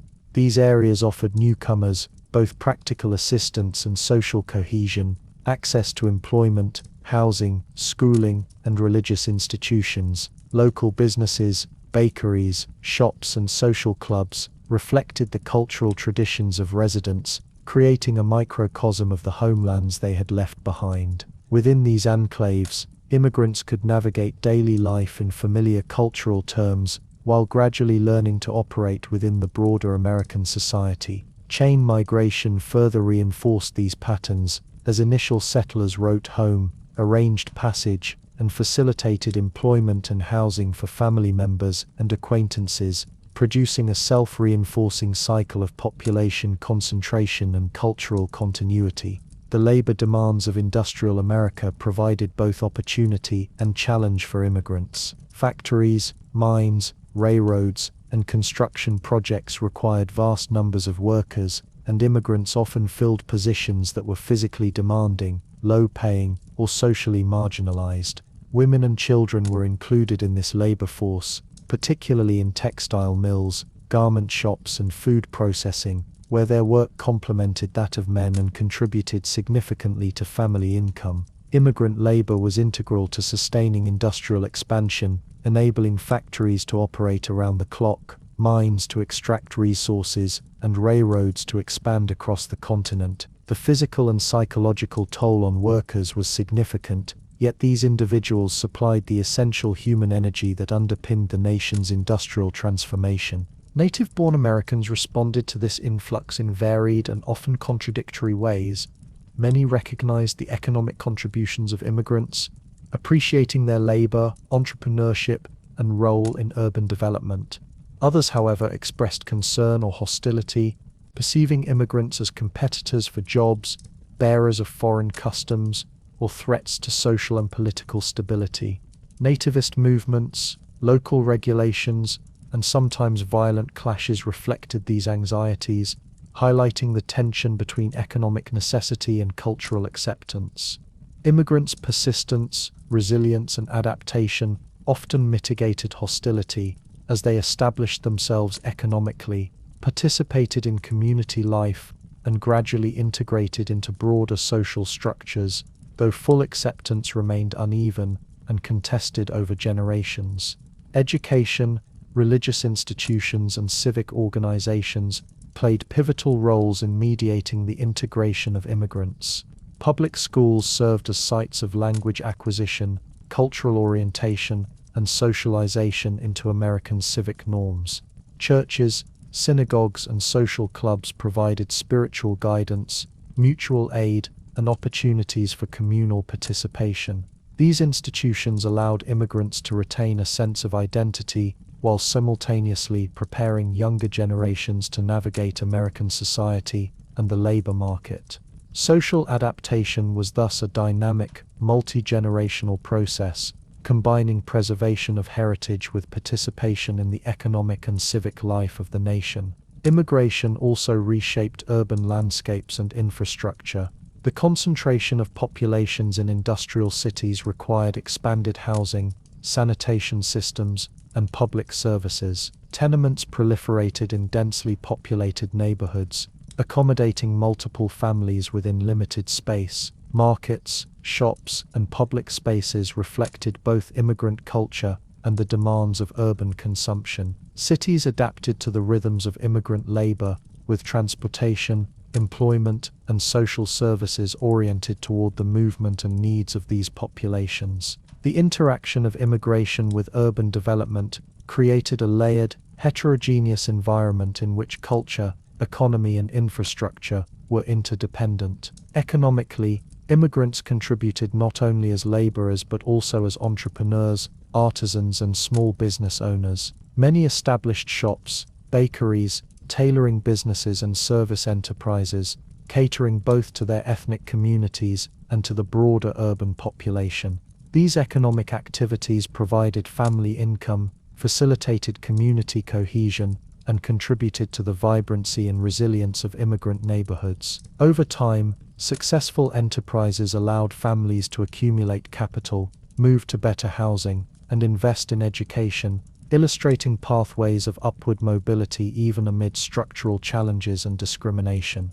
The cultural impact of immigration was equally significant. Language, music, cuisine, religious practices, and festivals enriched urban life and created pluralistic environments where multiple traditions coexisted, competed, and blended. Immigrant communities contributed to newspapers, theaters, schools, and civic initiatives, influencing public discourse and local culture. While often marginalized politically, immigrants asserted their presence socially, economically, and culturally, shaping both their immediate neighborhoods and the broader trajectory of American society. By the close of the 19th century, immigration had become a defining feature of industrial America.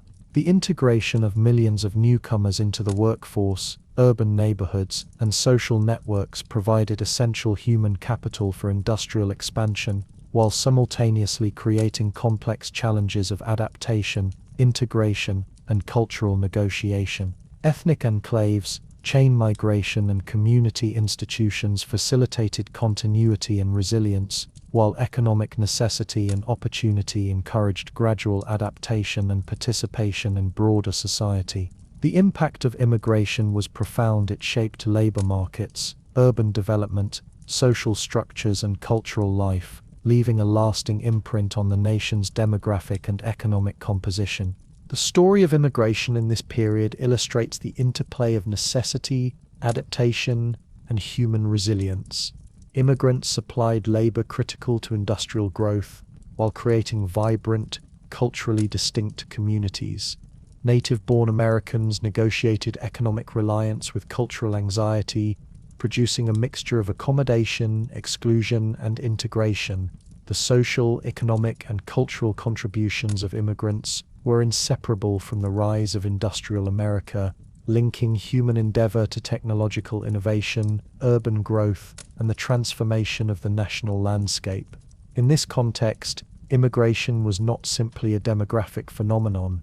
It was a central axis of industrial development, social evolution, and cultural enrichment, shaping the United States as a diverse, interconnected, and dynamic society. As immigrant populations poured into the United States and rural residents migrated to burgeoning industrial centers, cities expanded at an extraordinary pace, stretching the limits of infrastructure, social organization, and civic planning. Urban life in the late 19th century was marked by remarkable dynamism and opportunity, yet it was also fraught with profound challenges.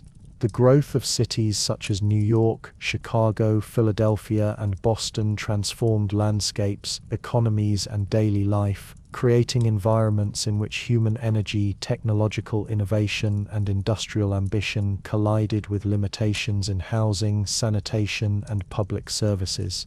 Amid the clamor of factories, the clanging of streetcars, and the bustling crowds of neighborhoods, Americans confronted the complexities of modern urban existence, negotiating both the promise and the peril inherent in concentrated population, industrial productivity, and social diversity.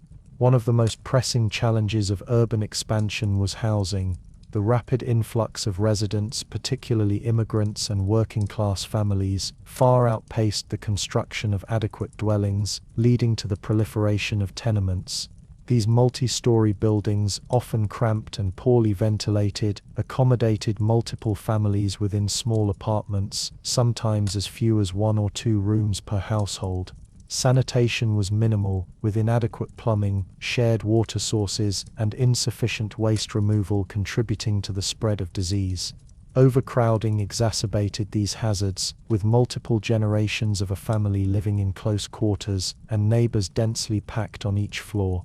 While tenements provided necessary shelter, they were also sites of discomfort, vulnerability, and health risks, highlighting the human costs of rapid urbanization and industrial growth. Sanitation itself was a persistent urban problem. Cities struggled to provide clean water, sewage systems, and waste management sufficient for the swelling populations. Contaminated water supplies, open drains, and inadequate disposal of human and industrial waste contributed to outbreaks of disease such as cholera, typhoid, and tuberculosis. Public health became an urgent concern, prompting both municipal authorities and reform-minded citizens to advocate for improvements. Water purification, sewer construction, and garbage collection slowly expanded, though often unevenly, reflecting the tension between industrial growth, municipal resources, and public need. Urban sanitation was not simply a matter of infrastructure, it was intertwined with labor conditions, poverty, and social inequality, revealing the broader challenges of integrating population growth with public welfare. Transportation was another critical issue in rapidly expanding cities. The concentration of population and economic activity created demand for efficient movement of people, goods, and services across increasingly dense urban landscapes. Streetcars, horse-drawn omnibuses, and later electric trolleys transformed the spatial organization of cities, enabling residents to commute from peripheral neighborhoods to industrial, commercial, and cultural centers.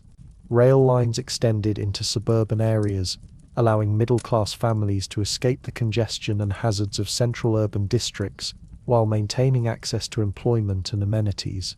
Urban transit facilitated social and economic mobility, reshaping daily life and influencing patterns of settlement, commerce, and recreation. Yet the rapid adoption of transit systems also introduced challenges. Traffic congestion, maintenance, accidents, and the need for coordinated infrastructure investment required careful planning and oversight. The interaction of housing, sanitation, and transit highlighted broader inequalities within urban environments.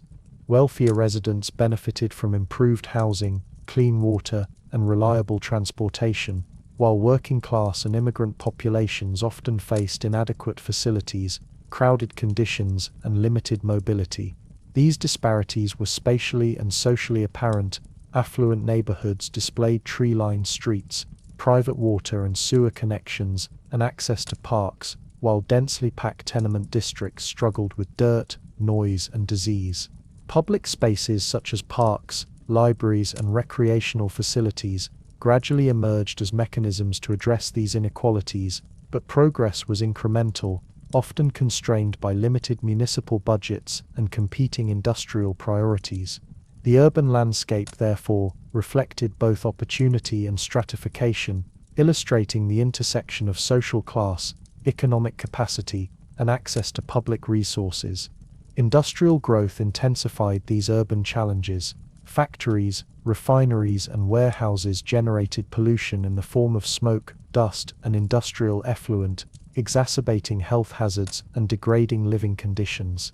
Noise, vibration, and congestion were constant features of urban life, particularly near industrial districts, affecting both quality of life and physical well-being.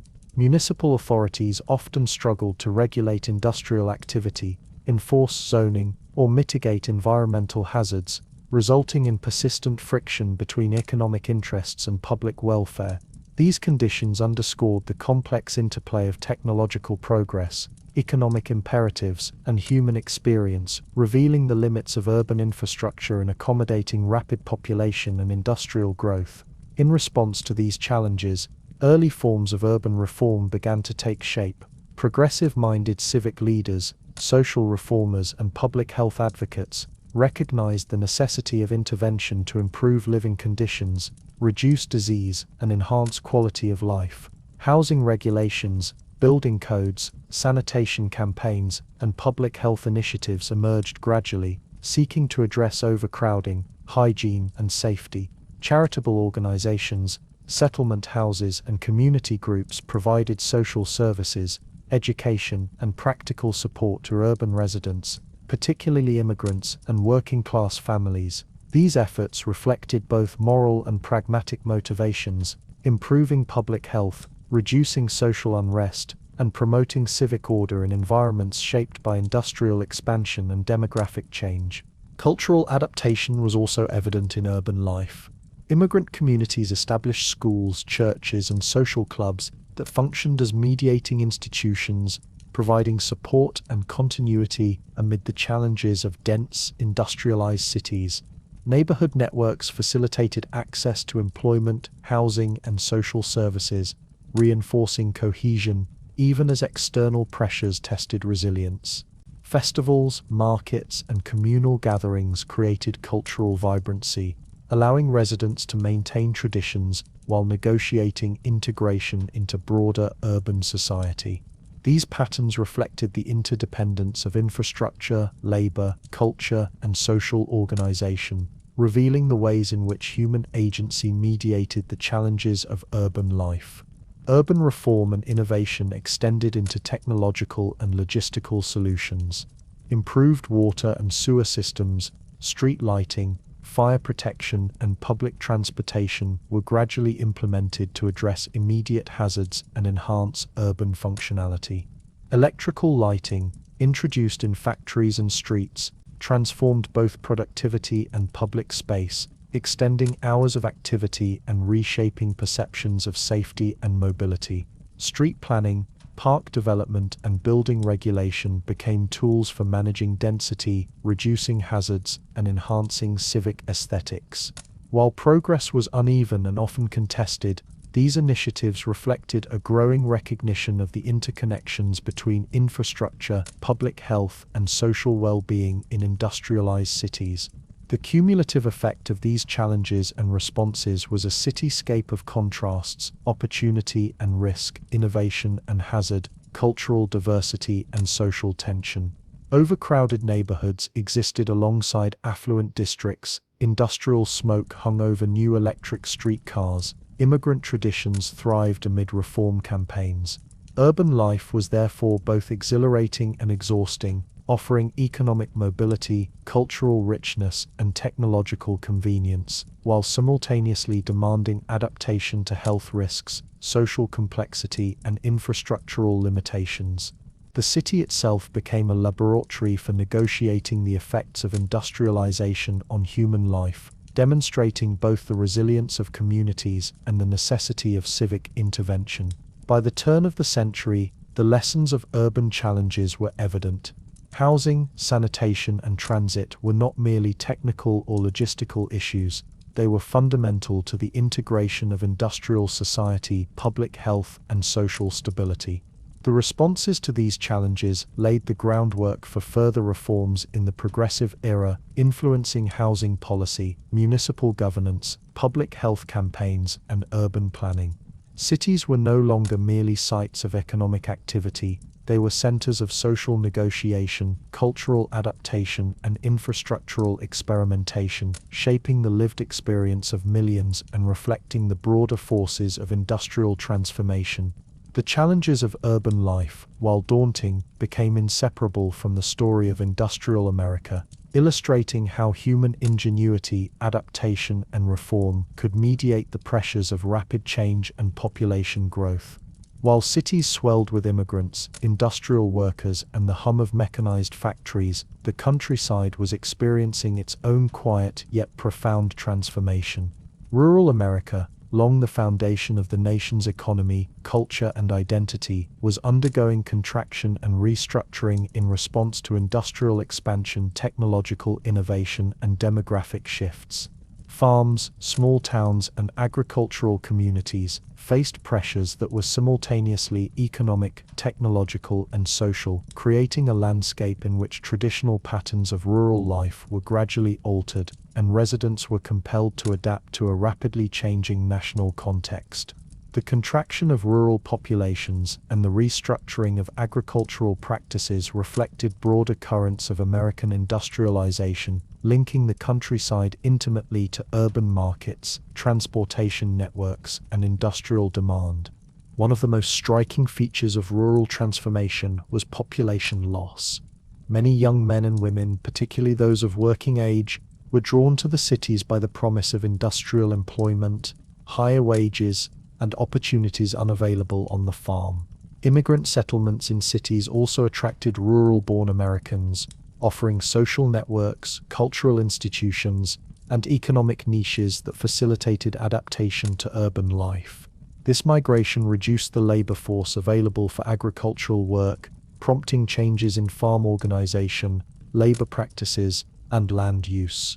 Smaller family farms, once sufficient to sustain households and local communities, often found themselves struggling to compete in increasingly mechanized and market-oriented agricultural systems.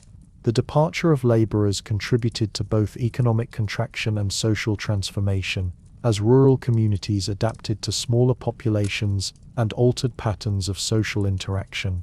Mechanization played a central role in reshaping rural life. Technological innovations such as the mechanical reaper, steel plow, seed drills, and threshing machines enabled farmers to cultivate larger areas with less human labor, increasing productivity while reducing the need for extensive farm hands. Steam engines and later early gasoline-powered machinery further enhanced efficiency, allowing previously marginal lands to be farmed and improving yields across staple crops. While these innovations offered economic advantage to farmers capable of investing in equipment, they also introduced financial risk and social stratification. Wealthier or better connected farmers could adopt mechanization and expand production, while smaller or indebted farmers often struggled to keep pace, exacerbating inequalities within rural communities. Agricultural markets were increasingly integrated into national and international systems, and farmers faced challenges associated with fluctuating prices, transportation costs, and market demand. The expansion of railroads provided access to distant markets, enabling farmers to sell wheat, corn, cotton, and other crops far beyond local towns. Yet this integration also exposed farmers to price volatility, speculation, and competition, as local surpluses could depress prices or sudden shifts in demand could reduce profitability. Farmers responded through diversification, cooperative associations, and political advocacy, seeking to stabilize income, access credit, and protect their interests in an increasingly complex economic environment. Rural life was thus intertwined with national industrial and commercial networks, creating both opportunity and vulnerability. Migration patterns also extended beyond urban centers. The opening of the American West and government policies encouraging settlement created incentives for families to move to new lands, acquire property, and pursue agricultural opportunity in less densely populated regions. Railroads facilitated westward movement, linking farms to urban markets and enabling the transport of machinery, seed, and harvested crops. This westward expansion reshaped the physical and demographic landscape, producing new communities, towns, and agricultural regions that reflected both the continuity of traditional farming practices and adaptation to modern markets and technology. Migration within rural America and toward urban centers collectively contributed to the redistribution of population, labor, and resources, transforming long-standing regional patterns. Social and community life in rural areas was affected by these demographic and economic shifts. Smaller populations and the outmigration of younger generations altered the composition of villages, schools, churches, and civic institutions. Traditional forms of mutual assistance, social gatherings, and labor sharing adapted to the changing needs and capacities of rural residents. Agricultural fairs, religious observances, and market days continued to anchor community life, but the pressures of mechanization, transportation, and urban opportunity reshaped both participation and social norms. Families restructured labor allocation, children were sometimes sent to urban areas for schooling or employment, and neighbors adapted to new patterns of collaboration and interdependence. Rural life became a negotiation between continuity and change, tradition and modernization, isolation and integration. The interplay of industrialization and agriculture was evident in both technology and economic strategy. Farmers increasingly relied on machinery manufactured in urban centers, purchased through credit networks, and maintained using industrial techniques. Fertilizers, chemical treatments, and innovations in crop rotation reflected the scientific approach to farming emerging from industrial knowledge systems. Rural economies were therefore not separate from industrial processes but deeply entwined with them, as the productivity of agriculture fed urban populations, supplied raw materials to factories, and participated in national economic networks.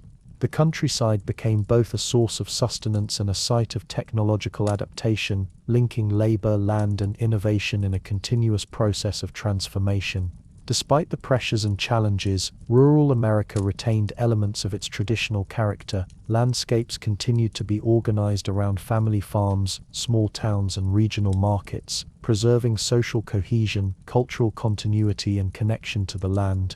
Farmers maintained local knowledge, craft, and practical expertise, while selectively integrating new technologies and methods. Seasonal rhythms, weather dependence, and agricultural cycles continued to shape daily life, providing continuity amid broader social and economic change. The countryside thus represented a hybrid space, combining enduring rural traditions with the adaptations required by industrial integration and population shifts. By the close of the 19th century, rural America had been irrevocably reshaped. Population decline, mechanization, integration into national markets, and migration altered the composition, economy, and social life of the countryside. Farmers faced new challenges in pricing, production, and competition, yet they also benefited from technological innovation and expanded market access. Communities adapted to demographic contraction and changing labor structures, balancing tradition with modernity, independence with interdependence. The rural experience was inseparable from the broader trajectory of industrial America, illustrating the interconnectedness of labor, technology, migration, and economic adaptation. The transformation of rural life, while less conspicuous than urban expansion, was central to the story of a nation in transition, reflecting the complex, uneven, and enduring effects of industrial growth across the American landscape. As railroads stretched across plains and mountains, factories churned relentlessly, and urban centers swelled with laborers and immigrants, another layer of transformation quietly but powerfully shaped industrial America. The rise of corporate consolidation and the dazzling yet precarious prosperity that defined what historians later termed the Gilded Age. Beneath the veneer of technological innovation, expanding markets, and opulent displays of wealth lay profound social, economic, and moral complexities. Industrial magnates and corporate trusts accumulated unprecedented fortunes, reshaping the nation's economic landscape and social hierarchies, while workers, farmers, and smaller businesses confronted both opportunity and exploitation. The convergence of capital, innovation, and ambition created a society whose prosperity was as glittering as it was fragile, revealing the dualities of triumph and strain that characterized the era. Corporate consolidation emerged as a natural, if controversial, response to the expanding scale and complexity of industrial production. The enormous costs associated with constructing steel mills, railroad networks, petroleum refineries, and other industrial enterprises necessitated access to capital far beyond the capacity of individual entrepreneurs. Investors, banks, and corporate boards orchestrated mergers and acquisitions that integrated smaller companies into larger trusts, monopolies, or holding companies. Industries such as steel, oil, and railroads came to be dominated by a handful of powerful entities whose decisions shaped markets, employment, and innovation across the continent. Figures such as John D. Rockefeller in oil and Andrew Carnegie in steel became emblematic of this concentration of wealth and authority, their enterprises illustrating the possibilities and perils of industrial capitalism. These corporate giants were more than mere business operations. They were symbols of modernity, efficiency, and economic ingenuity. Centralized management, vertical and horizontal integration, and economies of scale allowed these enterprises to control production, reduce competition, and influence pricing in ways previously unimaginable. Steel from Pittsburgh could be shipped efficiently to cities and railroads across the nation. Oil refineries in Cleveland could dictate supplies and pricing for distant markets.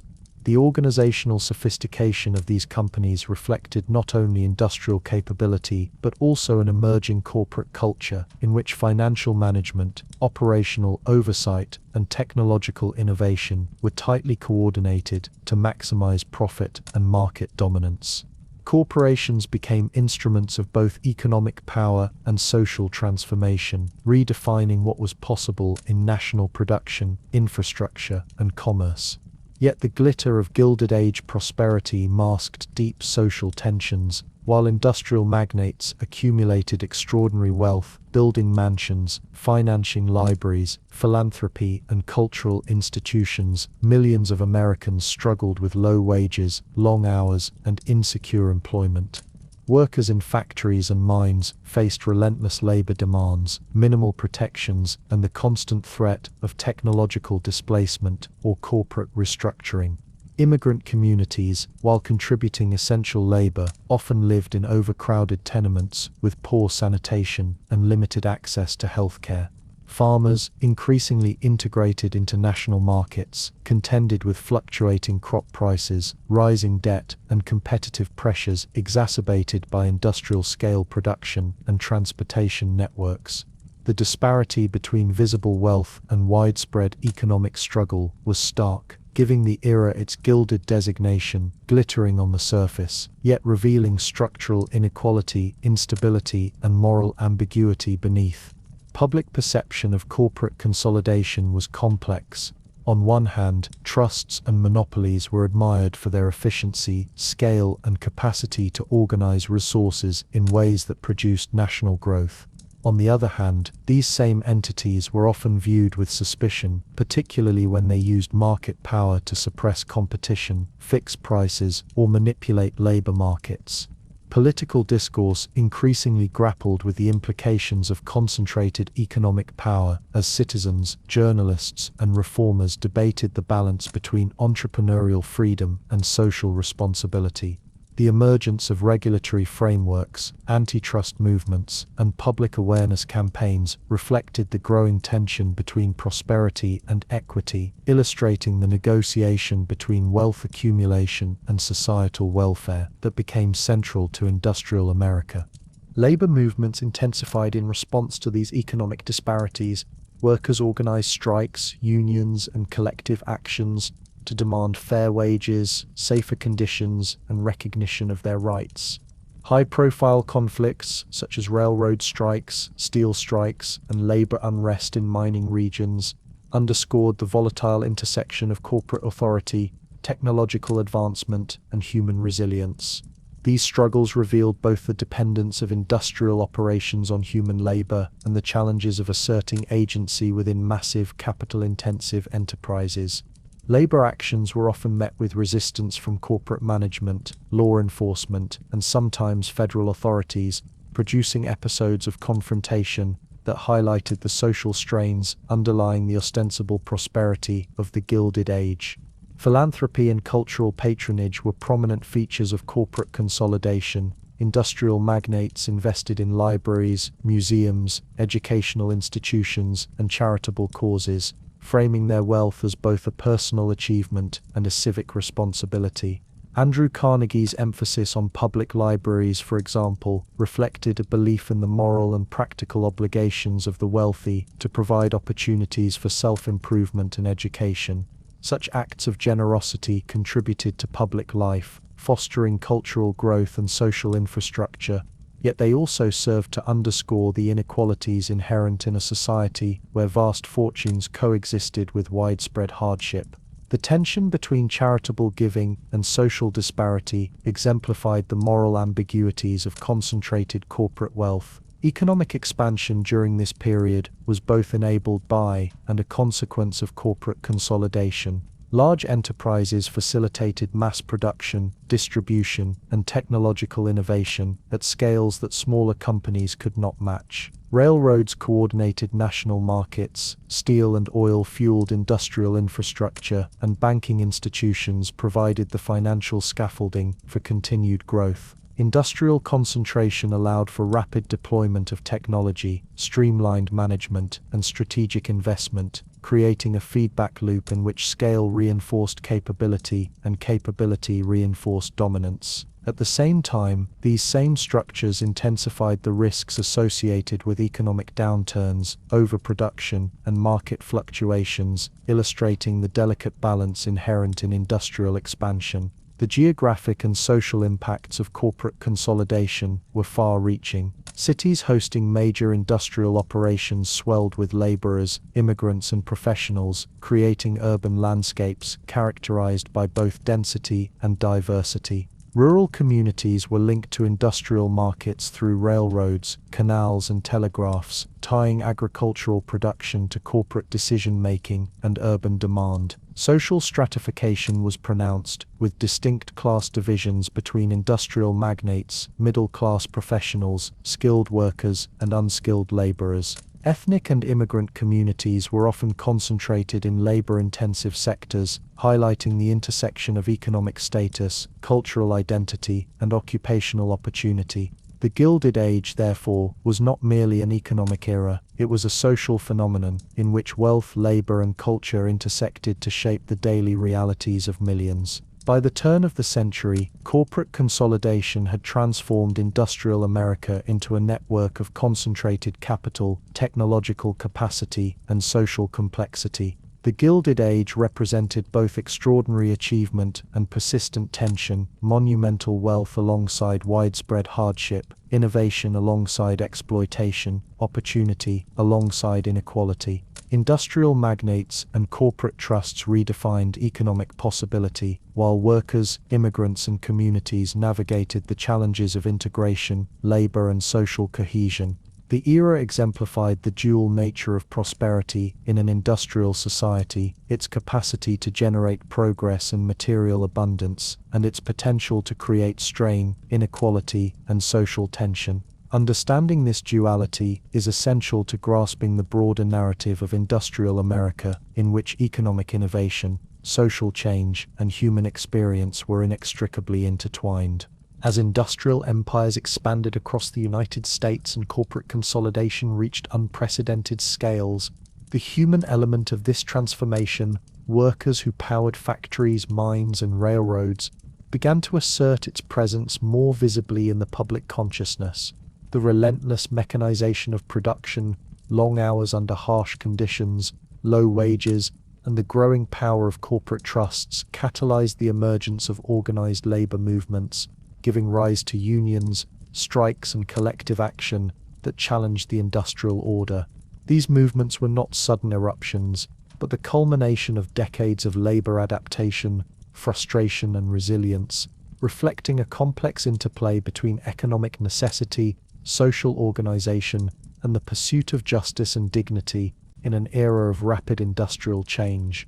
Workers' grievances were both immediate and structural. Factory and mine labor demanded endurance under grueling conditions, often with little regard for safety or worker well-being. Machinery increased productivity but also intensified labor demands, reducing the need for skilled craftsmanship and fragmenting traditional modes of labor into repetitive mechanized tasks.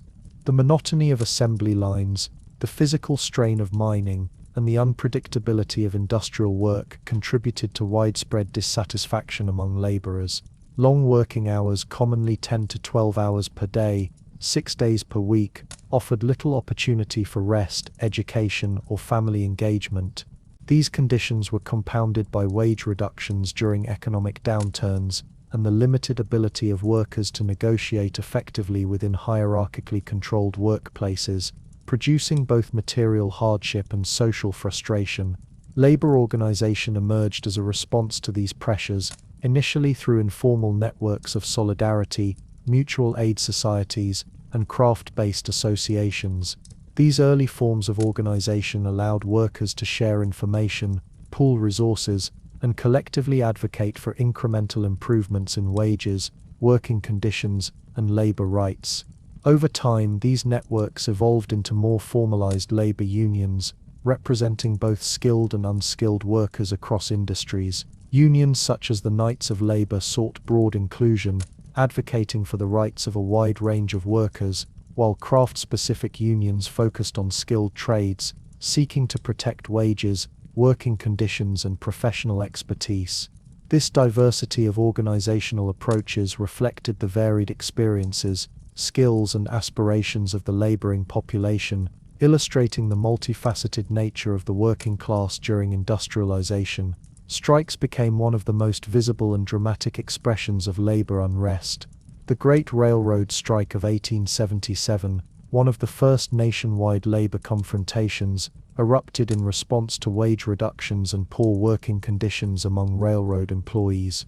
Workers along multiple rail lines coordinated strikes and demonstrations, halting rail traffic, disrupting commerce, and signaling the growing willingness of laborers to challenge corporate authority directly. The strike spread rapidly to cities across the nation, involving thousands of workers and provoking confrontations with local and state authorities. In many cases, violence erupted, resulting in property damage, injuries, and deaths, underscoring the intensity of economic and social tensions. The strike demonstrated both the power of collective labor action and the readiness of governmental and corporate forces to suppress challenges to industrial authority, establishing a precedent for future labor struggles. The Haymarket Affair of 1886 further highlighted the fraught intersection of labor activism, public perception, and state response.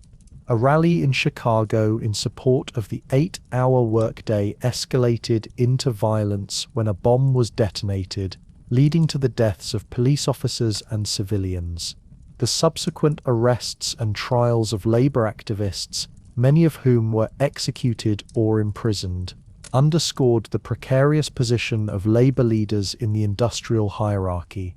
Public opinion was deeply divided. Some viewed the workers' actions as dangerous radicalism, while others saw them as a legitimate response to systemic exploitation. The Haymarket Affair crystallized the stakes of labor organization, illustrating both the courage of workers in advocating for their rights and the potential costs of confronting entrenched economic and political power. Labor movements were not limited to urban industrial centers. They extended to mining regions, agricultural areas, and railroad networks. Miners in coal fields, textile workers in mills, and factory operatives across the Midwest and Northeast organized collectively, seeking to address the challenges of low pay, unsafe conditions, and excessive hours. Women and children were integral to some sectors of labor activism, particularly in textiles and domestic industries, highlighting the intersection of gender, labor, and industrial economy. Strikes, boycotts, and organized campaigns for legislative reforms became instruments through which workers articulated grievances, demanded rights, and negotiated for economic justice. These actions demonstrated the growing sophistication and coordination of labor, even as they faced significant resistance from employers and authorities. The broader social and political context shaped the success and reception of labor movements. Industrial magnates wielded substantial influence over local, state, and national governments, often enlisting police, militias, or federal troops to suppress strikes and enforce corporate authority. Public opinion was shaped by media coverage, political rhetoric, and class perception, creating a contested arena in which labor rights, economic growth, and social stability were debated. At the same time, labor activism prompted emerging discussions about regulation, workplace safety, wage standards, and the role of government in mediating industrial disputes. The tension between unregulated corporate authority and collective labor action became a defining feature of industrial society, influencing legislation, civic policy, and social expectations well into the 20th century. The cultural and symbolic dimensions of labor activism were significant. Workers' demonstrations, strikes, and union activities communicated not only economic demands but also assertions of dignity, identity, and agency within industrial society. Symbols such as banners, speeches, and public meetings reinforced solidarity and collective purpose, while labor press, newsletters, and organizational literature disseminated ideas, strategies, and moral narratives. These forms of cultural expression linked individual experience to collective identity, fostering a sense of belonging and shared mission among workers across industries and regions. Labor movements were thus simultaneously economic, social, and cultural phenomena, reflecting the multifaceted ways in which industrial America shaped human experience. Education and community support also played crucial roles in sustaining labor activism. Settlement houses, ethnic organizations, and mutual aid societies provided resources, knowledge, and networks that empowered workers to organize, advocate, and respond to industrial challenges. Immigrant communities, in particular, leveraged cultural cohesion and social institutions to support collective labor efforts, while also negotiating integration into the broader American labor landscape. This interplay between local networks and national labor movements reinforced resilience and adaptability, highlighting the importance of social infrastructure in the struggle for workers' rights. By the close of the 19th century, labor movements had established themselves as a central force within industrial America. Workers' collective actions, strikes, and organizational initiatives challenged corporate authority, articulated grievances, and gradually shaped the social and legal frameworks governing industrial labor. Though frequently met with repression, these movements demonstrated the capacity of laborers to assert agency, demand justice, and influence the trajectory of industrial society. The experience of labor activism in this era underscored the interdependence of human effort, technological innovation, and economic organization, revealing both the potential and the limits of industrial prosperity in shaping everyday life. The story of labor movements and worker response illustrates the human dimension of industrialization, the negotiation of dignity, rights, and social recognition within a rapidly mechanizing and capital-intensive economy. Workers were not passive recipients of industrial change, they were active participants, negotiating the terms of their labor, organizing for collective welfare, and confronting the structural inequalities inherent in concentrated corporate power. Strikes, unions, and advocacy became instruments of social negotiation, reshaping relationships between labor, capital, and the state. Through these struggles, industrial America was defined not only by technological achievement and corporate expansion, but also by the persistent, resilient, and collective efforts of its human workforce. As the struggles of labor unfolded across factories, mines, and railroads, another transformative current silently but inexorably reshaped the texture of American life: technological innovation. In the decades from 1876 to 1900, advances in energy, communication, transportation, and production revolutionized not only the industrial landscape, but also the rhythms of everyday existence. Ordinary Americans, whether in the bustling streets of New York, the factories of Pittsburgh, or the small towns of the Midwest, found their daily lives increasingly intertwined with mechanical, electrical, and chemical inventions that expanded capability, compressed time, and redefined social and economic interaction.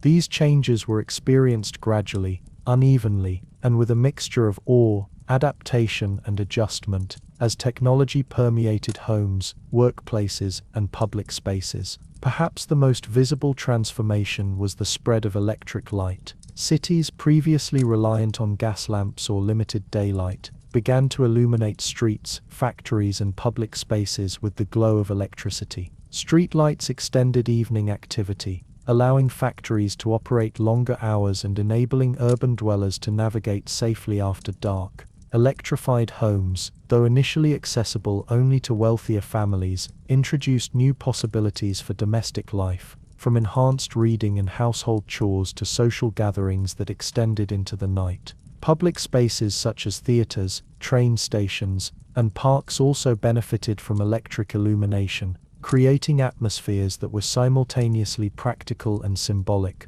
The glow of electricity represented progress, modernity, and the capacity of human ingenuity to reshape environment and perception. The transition from darkness to light was both literal and metaphorical, signaling the entry of ordinary Americans into a new era of technological engagement. Communication technology advanced alongside electrification. The telephone, still a recent invention in the late 1870s, began to permeate urban life, connecting households, businesses, and municipal institutions. Although initially limited to metropolitan centers and commercial enterprises, telephonic networks expanded steadily, transforming patterns of social interaction, commerce, and administration. Ordinary Americans experienced new forms of connectivity. Business inquiries could be resolved without travel, personal messages could traverse streets or towns in moments, and coordination of services became increasingly feasible. The telephone represented a compression of time and space, altering the rhythm of social life, while laying the groundwork for the integration of distant communities into national and industrial networks. By connecting individuals to broader systems of exchange, telecommunication exemplified the tangible effects of technological innovation on everyday experience. Mechanization in production was equally transformative, reaching into the heart of industrial workplaces, and by extension, urban and rural communities. Factories incorporated steam engines, power looms, automated presses, and mechanical assembly lines, enabling mass production at unprecedented scale. Workers, while facing monotonous and strenuous labor, were witnesses to the power of these machines to multiply output and reshape the economic landscape. Mechanization also influenced consumer life. Manufactured goods, previously rare or handcrafted, became increasingly accessible, altering consumption patterns, household practices, and social expectations. Ordinary Americans, whether purchasing ready-made clothing, farm equipment, or household utensils, encountered the tangible fruits of mechanized industry in ways that were immediate, practical, and symbolically resonant, bridging the distance between industrial production and domestic life. Transportation technology underwent profound shifts during this period, influencing both urban and rural experience.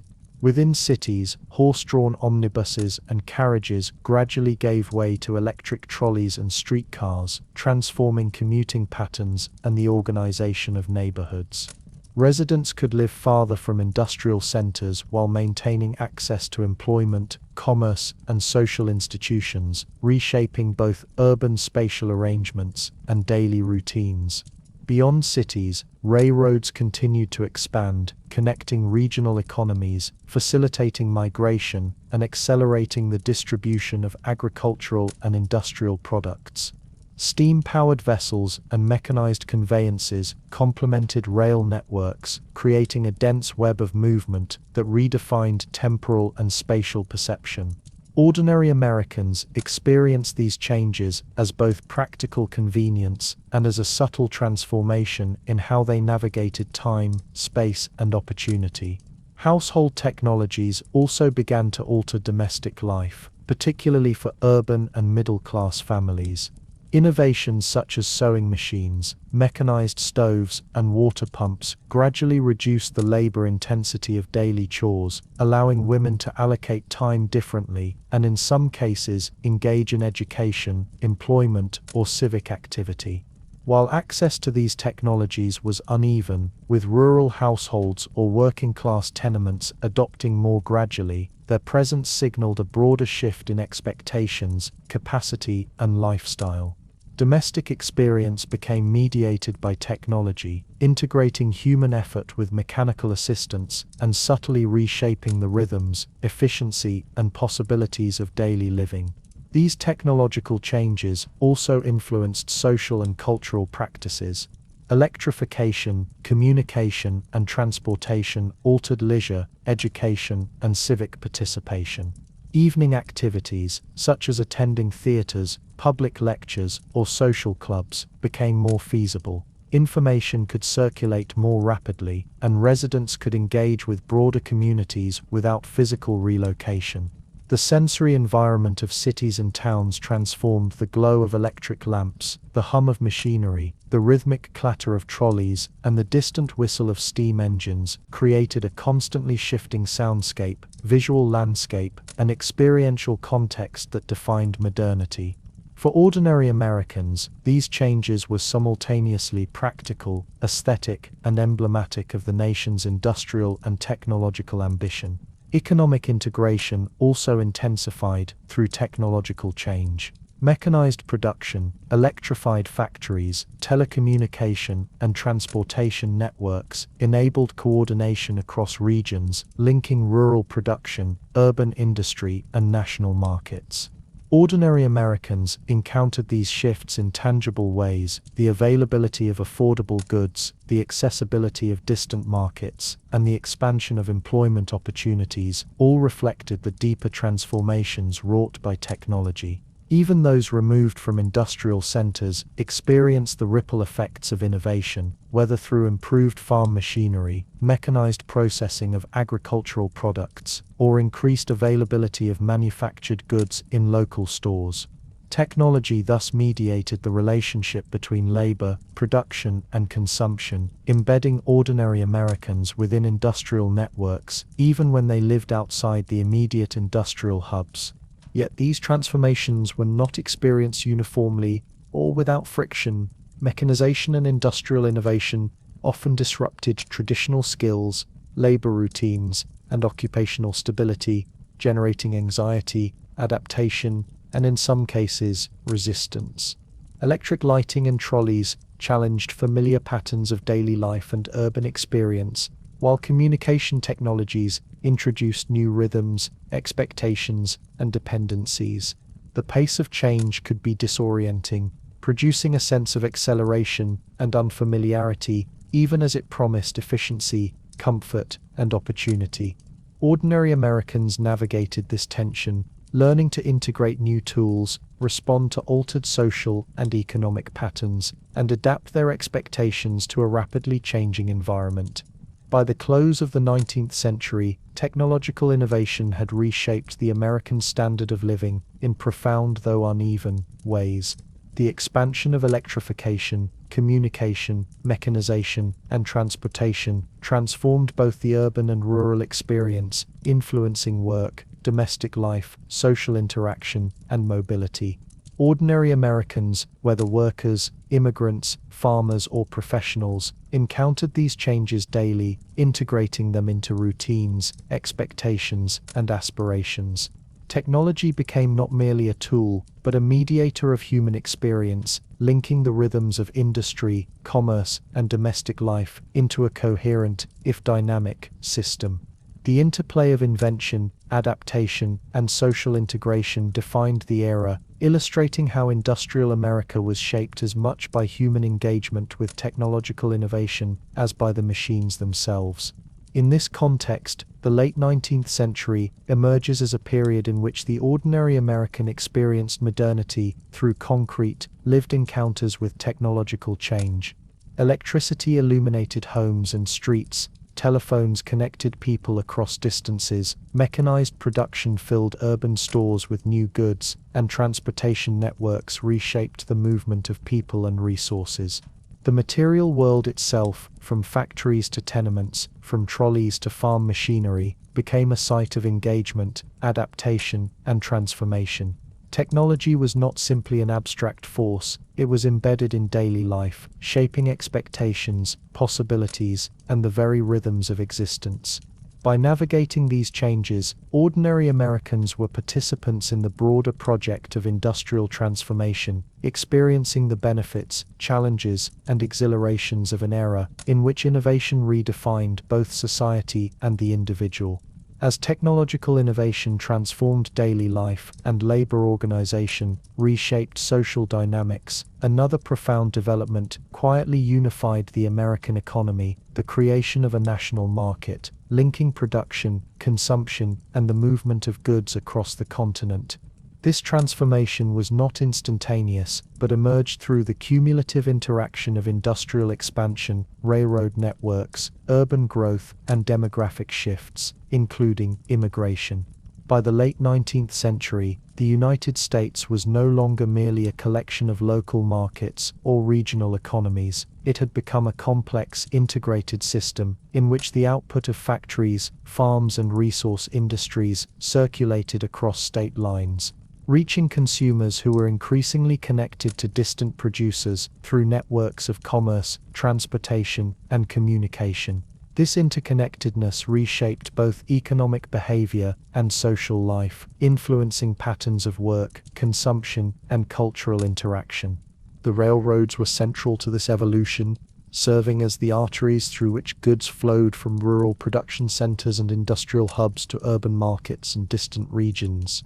Lines extending across the Midwest plains and into the West facilitated the movement of grain, meat, timber, coal, and manufactured goods to major cities and export ports. Freight cars carried bulk commodities that were once confined to local trade, while passenger trains enabled labor mobility, migration, and the coordination of commerce across state boundaries. Rail networks were complemented by emerging telegraph and telephone systems which allowed merchants, manufacturers, and transport operators to coordinate schedules, manage inventory, and respond rapidly to changes in demand. Together, these infrastructures created an unprecedented capacity for scale and speed in the circulation of goods, forging tangible connections between production centers and far-flung consumers.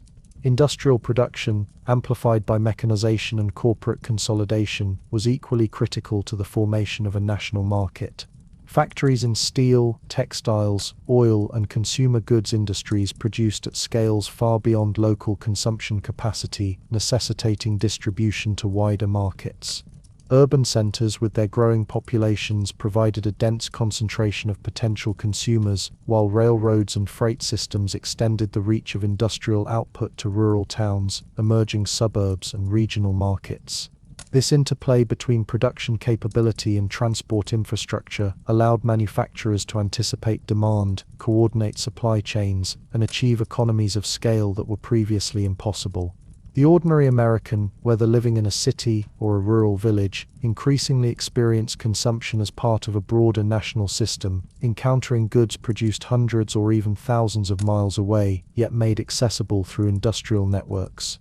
Urbanization further intensified this integration. Cities swelling with immigrants, rural migrants, and industrial laborers became both centers of production and hubs of consumption. Department stores, wholesale markets, and retail shops concentrated the availability of manufactured goods, foodstuffs, and household products in spaces where dense populations could access them efficiently. Urban residents were simultaneously consumers and participants in the economic system, their purchasing patterns influencing production decisions, pricing, and distribution strategies. Ethnic neighborhoods, often reflecting the composition of immigrant populations, further diversified consumption, creating demand for culturally specific goods that linked local markets to national supply chains. The growth of urban centers thus reinforced the circulation of goods, capital, and information, shaping patterns of consumption that transcended local geography. Immigration played a complementary role in connecting production and consumption to the national market.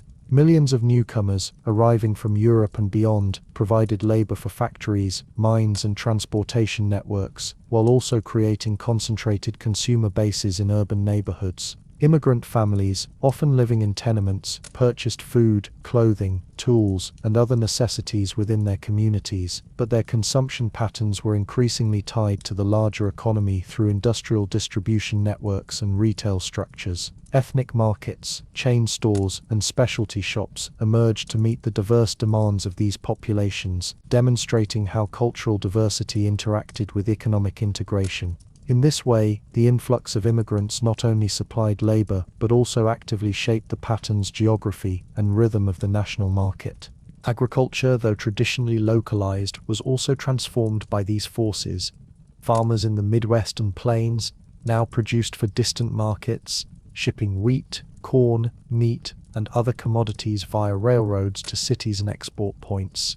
Mechanization, cooperative associations, and market integration enabled them to increase output and participate directly in the national economy, yet they were also exposed to the volatility of prices, transportation costs, and demand fluctuations.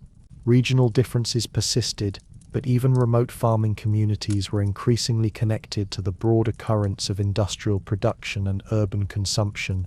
The national market thus linked both urban and rural America, shaping livelihoods, influencing decision-making, and redefining the economic role of communities across the country. Marketing and distribution innovations reinforced these connections. Catalogs, newspapers, and urban advertising promoted products to a geographically dispersed population, allowing manufacturers to cultivate demand far beyond local stores. Mail-order businesses, exemplified by companies such as Sears, Roebuck and Company, offered rural consumers access to a vast array of goods, bridging the distance between city production centers and farm households. Ordinary Americans engaged with these systems, selecting products, participating in credit arrangements, and experiencing the emergence of a consumer culture that was national rather than local. The ordinary rhythms of shopping, spending, and acquiring goods became embedded within a framework that connected local experience to national production and distribution networks. The cultural dimension of this integration was equally significant. Consumption patterns were not purely economic. They reflected identity, aspiration, and social signaling. The availability of manufactured goods, household items, and fashion enabled ordinary Americans to participate in shared cultural practices, express social status, and engage with modernity. Department stores became social spaces, catalogs became tools of aspiration, and consumer choice reflected both economic access and personal taste. In linking production to consumption, the national market shaped cultural as well as economic life, embedding ordinary Americans in systems of exchange that defined both material opportunity and social experience. Yet the creation of a national market was not without tensions. Price fluctuations, transportation bottlenecks, labor disputes, and regional disparities produced challenges for both producers and consumers. Farmers faced indebtedness and vulnerability to corporate and railroad pricing practices, while urban workers contended with the balance between wages, costs of living, and access to goods. Economic crises such as the Panic of 1893 demonstrated the fragility of an integrated market and its dependence on both financial systems and human labor. These dynamics underscored the complexity of linking production, consumption, and distribution across vast distances and diverse communities, highlighting both the potential and the vulnerabilities of a nationalized economy. By the end of the 19th century, however, the United States had achieved a remarkable degree of integration. The expansion of railroads, the concentration of industrial production, the growth of urban populations, and the influx of immigrants collectively created a national market in which goods, labor, and capital flowed with increasing coordination. Ordinary Americans experienced these changes through access to manufactured products, participation in urban commerce, and connection to regional and national economic systems. The development of a national market not only shaped material life, but also redefined the social, cultural, and geographic imagination of the nation, linking distant communities into a coherent, if dynamic, economic network. Through the convergence of production, transportation, urbanization, and immigration, industrial America moved from a patchwork of local economies to a unified national system, creating the conditions for the modern consumer society and the interconnected economy that would define the 20th century. As the 19th century drew to a close, the United States stood transformed, a nation irrevocably reshaped by decades of industrial expansion, technological innovation, urbanization, and demographic change. The familiar rhythms of agrarian life, while not entirely displaced, had been profoundly altered. Railroads, factories, and mechanized production connected distant regions and linked citizens to national and even international networks of commerce. By 1900, the country had emerged as an industrial giant, its cities bustling with laborers, immigrants, and entrepreneurs, and its factories, mills, and mines producing a scale of goods that testified to both human ingenuity and organizational complexity. Yet beneath the triumphs of productivity, wealth, and infrastructure, contradictions remained, social inequality persisted, labor unrest simmered, rural depopulation continued, and the moral and political dilemmas of concentrated corporate power had yet to be resolved. The dawn of the 20th century beckoned, carrying with it both promise and challenge, a continuation of the transformations begun decades earlier, and the anticipation of a new chapter in American history. Industrial capacity had expanded to unprecedented levels. Steel production, fueled by the vision and investment of industrial magnates, supplied railroads, bridges, and urban buildings, transforming the physical landscape and creating the material basis for modern infrastructure. Oil refineries processed crude petroleum into fuel, illuminating cities and powering engines that moved goods and people across continents. Factories produced textiles, machinery, and consumer goods at scales unimaginable to those who had lived through the pre-Civil War era, while mechanization and labor specialization allowed production to proceed with remarkable efficiency. The visible markers of industrial achievement, the smokestacks, iron bridges, rail hubs, and electric lights, spoke to a nation capable of harnessing both human and technological resources to reshape its material environment. For citizens, these transformations were experienced as tangible change: streets illuminated at night, goods available in abundance, employment opportunities in expanding sectors, and a palpable sense of national progress. Urban centers epitomized these changes. Cities had grown dramatically in population, density, and economic complexity, with centers like New York, Chicago, and Philadelphia serving as both engines of production and hubs of consumption. Immigrants and rural migrants contributed to a diverse multi-ethnic workforce, forming neighborhoods, cultural institutions, and community networks that reflected both continuity and adaptation. Mass transit systems, including trolleys and elevated trains, enabled the physical expansion of urban landscapes, creating new neighborhoods and commuting possibilities, while also structuring social interaction and access to employment. Tenements, department stores, and public spaces reflected the simultaneity of growth, innovation, and social challenge. The same streets that dazzled with electric lights often also contained overcrowded housing and unsanitary conditions.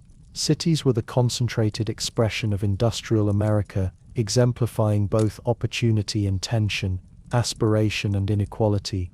The rural landscape, while less conspicuous in the narrative of industrial triumph, had been equally reshaped. Mechanized agriculture, market integration, and migration patterns had altered the composition, practices, and economy of the countryside. Farmers produced for distant markets, relying on railroads to transport wheat, corn, livestock, and other commodities to urban centers. Mechanization increased productivity, but also created financial and social pressures, as smallholders struggled to compete with larger, capital-intensive operations. Rural depopulation, especially among younger generations, continued as individuals sought urban employment or opportunities in the western frontier. Yet, the countryside remained a vital part of the national economy and culture, contributing resources, labor, and social continuity, even as it adjusted to new technological, economic, and demographic realities. Immigration continued to shape the human geography of the nation. Millions of newcomers, arriving from Europe and beyond, provided labor for factories, mines, and infrastructure, while also contributing to urban diversity, cultural exchange, and social networks. Immigrant communities balanced integration with the preservation of language, traditions, and mutual support, creating neighborhoods and institutions that were both locally grounded and nationally connected. The demographic transformations of the late 19th century positioned the United States for continued social, economic, and cultural evolution, setting the stage for political debates, labor movements, and reform initiatives that would intensify in the decades ahead. The economy of 1900 reflected the culmination of industrial integration. National markets linked production centers, distribution networks, and consumer demand in complex and dynamic systems.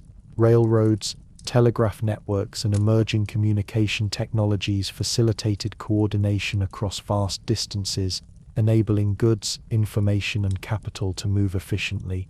Industrial consolidation and corporate growth had created organizational frameworks capable of large-scale production and investment, while also concentrating wealth and power in ways that generated social tension and political debate.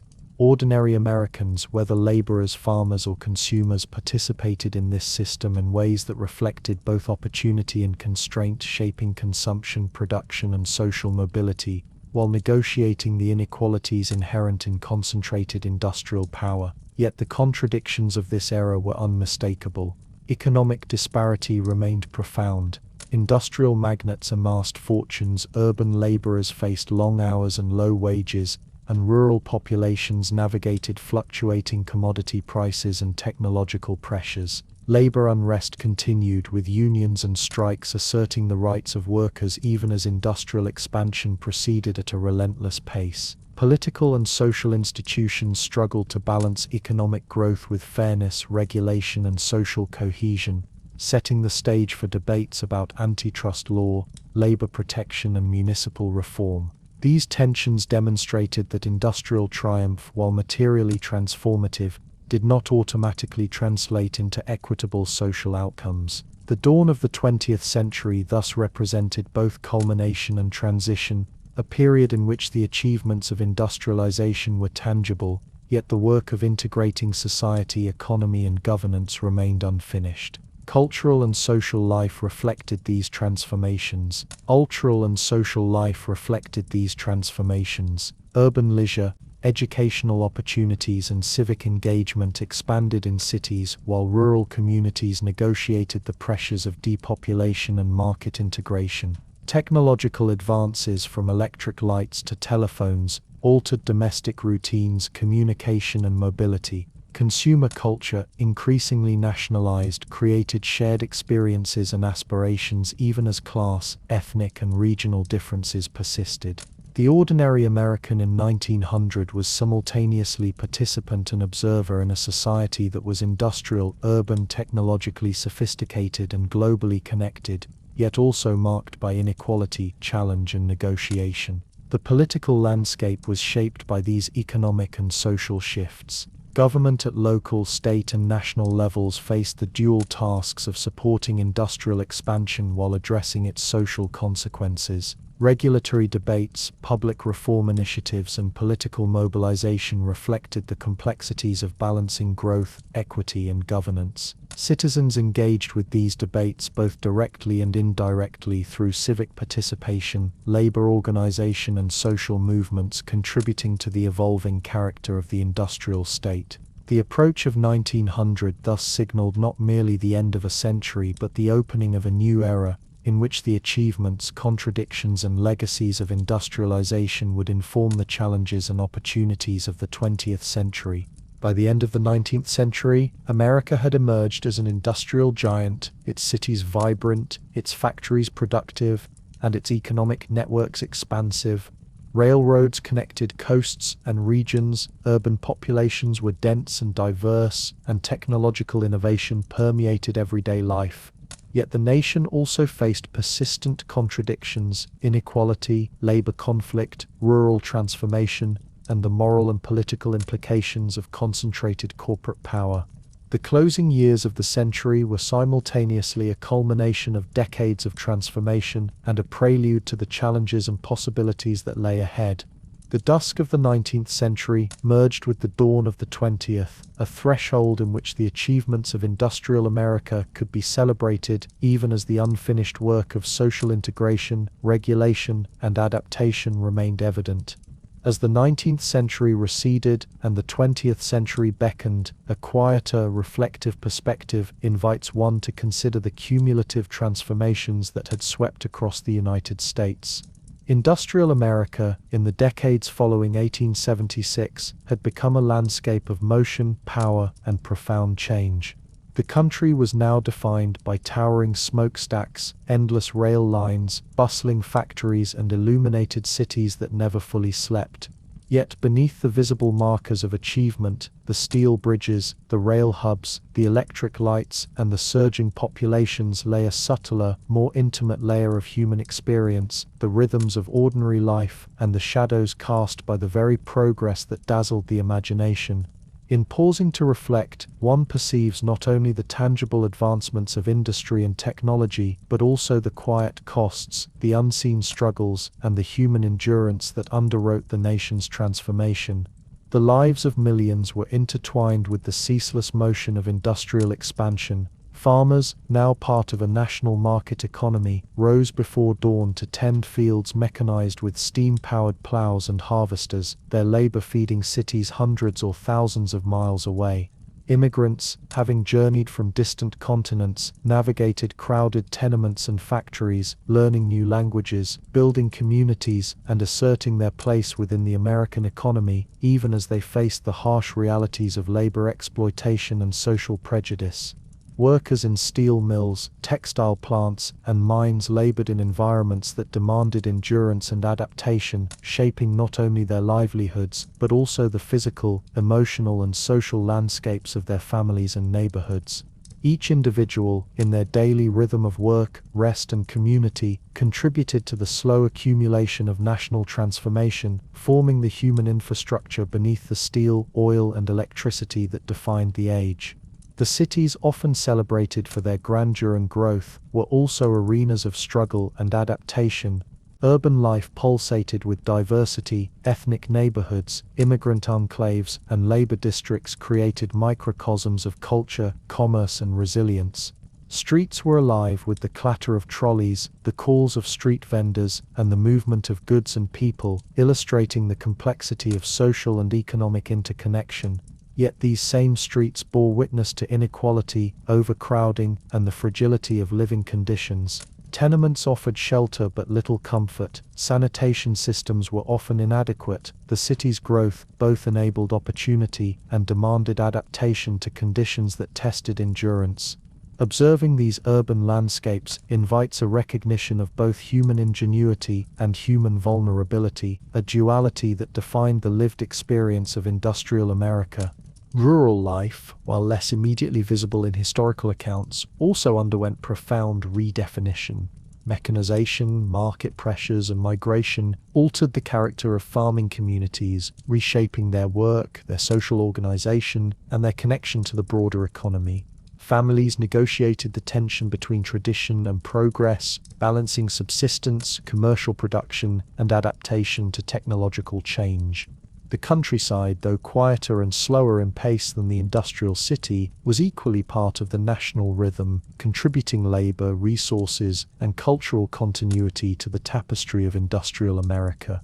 These rural experiences, often less recorded or celebrated, provide insight into the pervasive reach of industrialization and its subtle impact on daily life and social cohesion. Technological advancement, which had electrified streets, illuminated homes, and powered factories, also introduced new rhythms and sensory dimensions to life. Ordinary Americans experienced time and space differently. Travel was faster, communication more immediate, and work and leisure increasingly mediated by machines and infrastructure. These changes, while enhancing efficiency and convenience, also reshaped expectations, social habits, and domestic life. The ordinary household adapted to electric lights, telephones, and mechanized tools. Cities adapted to trolleys, steam-powered commerce, and public works.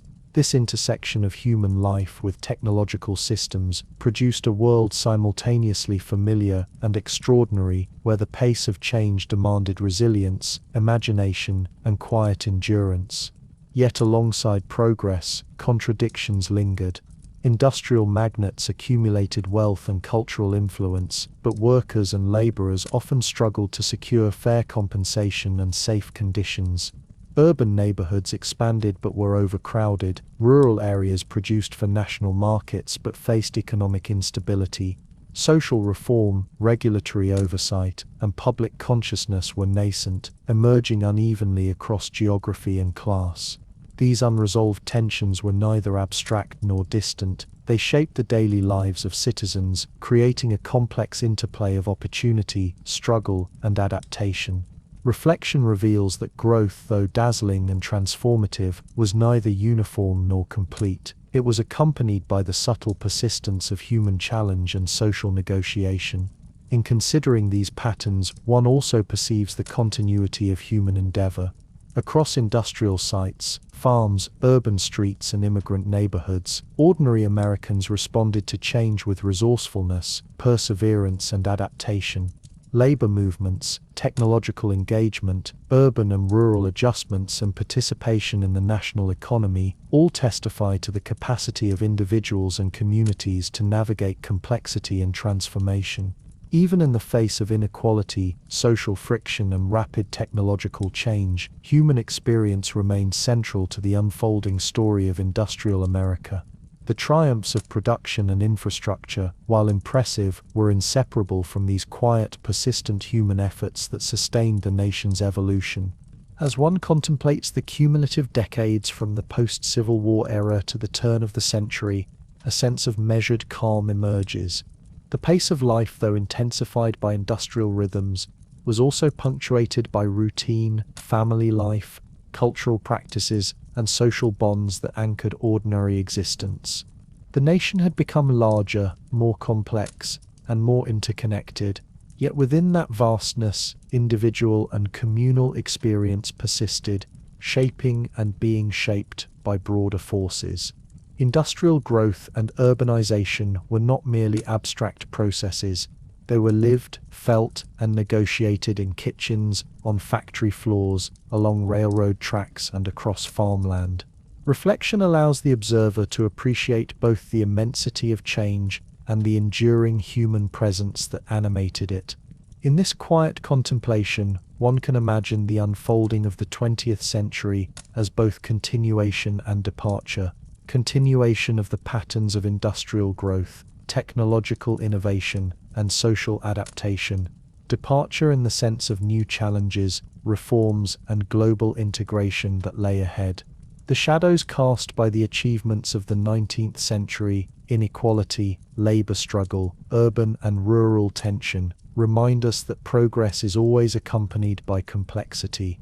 The ordinary lives that threaded through factories, farms, and cities carried both the weight of these challenges and the resilience required to sustain and navigate them. Reflecting on this interplay, one appreciates the dualities of industrial America: brilliance and struggle, motion and reflection, achievement and incompletion. As the narrative draws to a close, one is invited to rest within the quiet rhythm of history, to imagine the continuation of the world beyond the gaze of record and observation. Industrial America, with its railroads, factories, cities, and people, continues in memory as both achievement and contemplation, offering a space for reflection on the labor, ingenuity, and endurance that shaped the nation.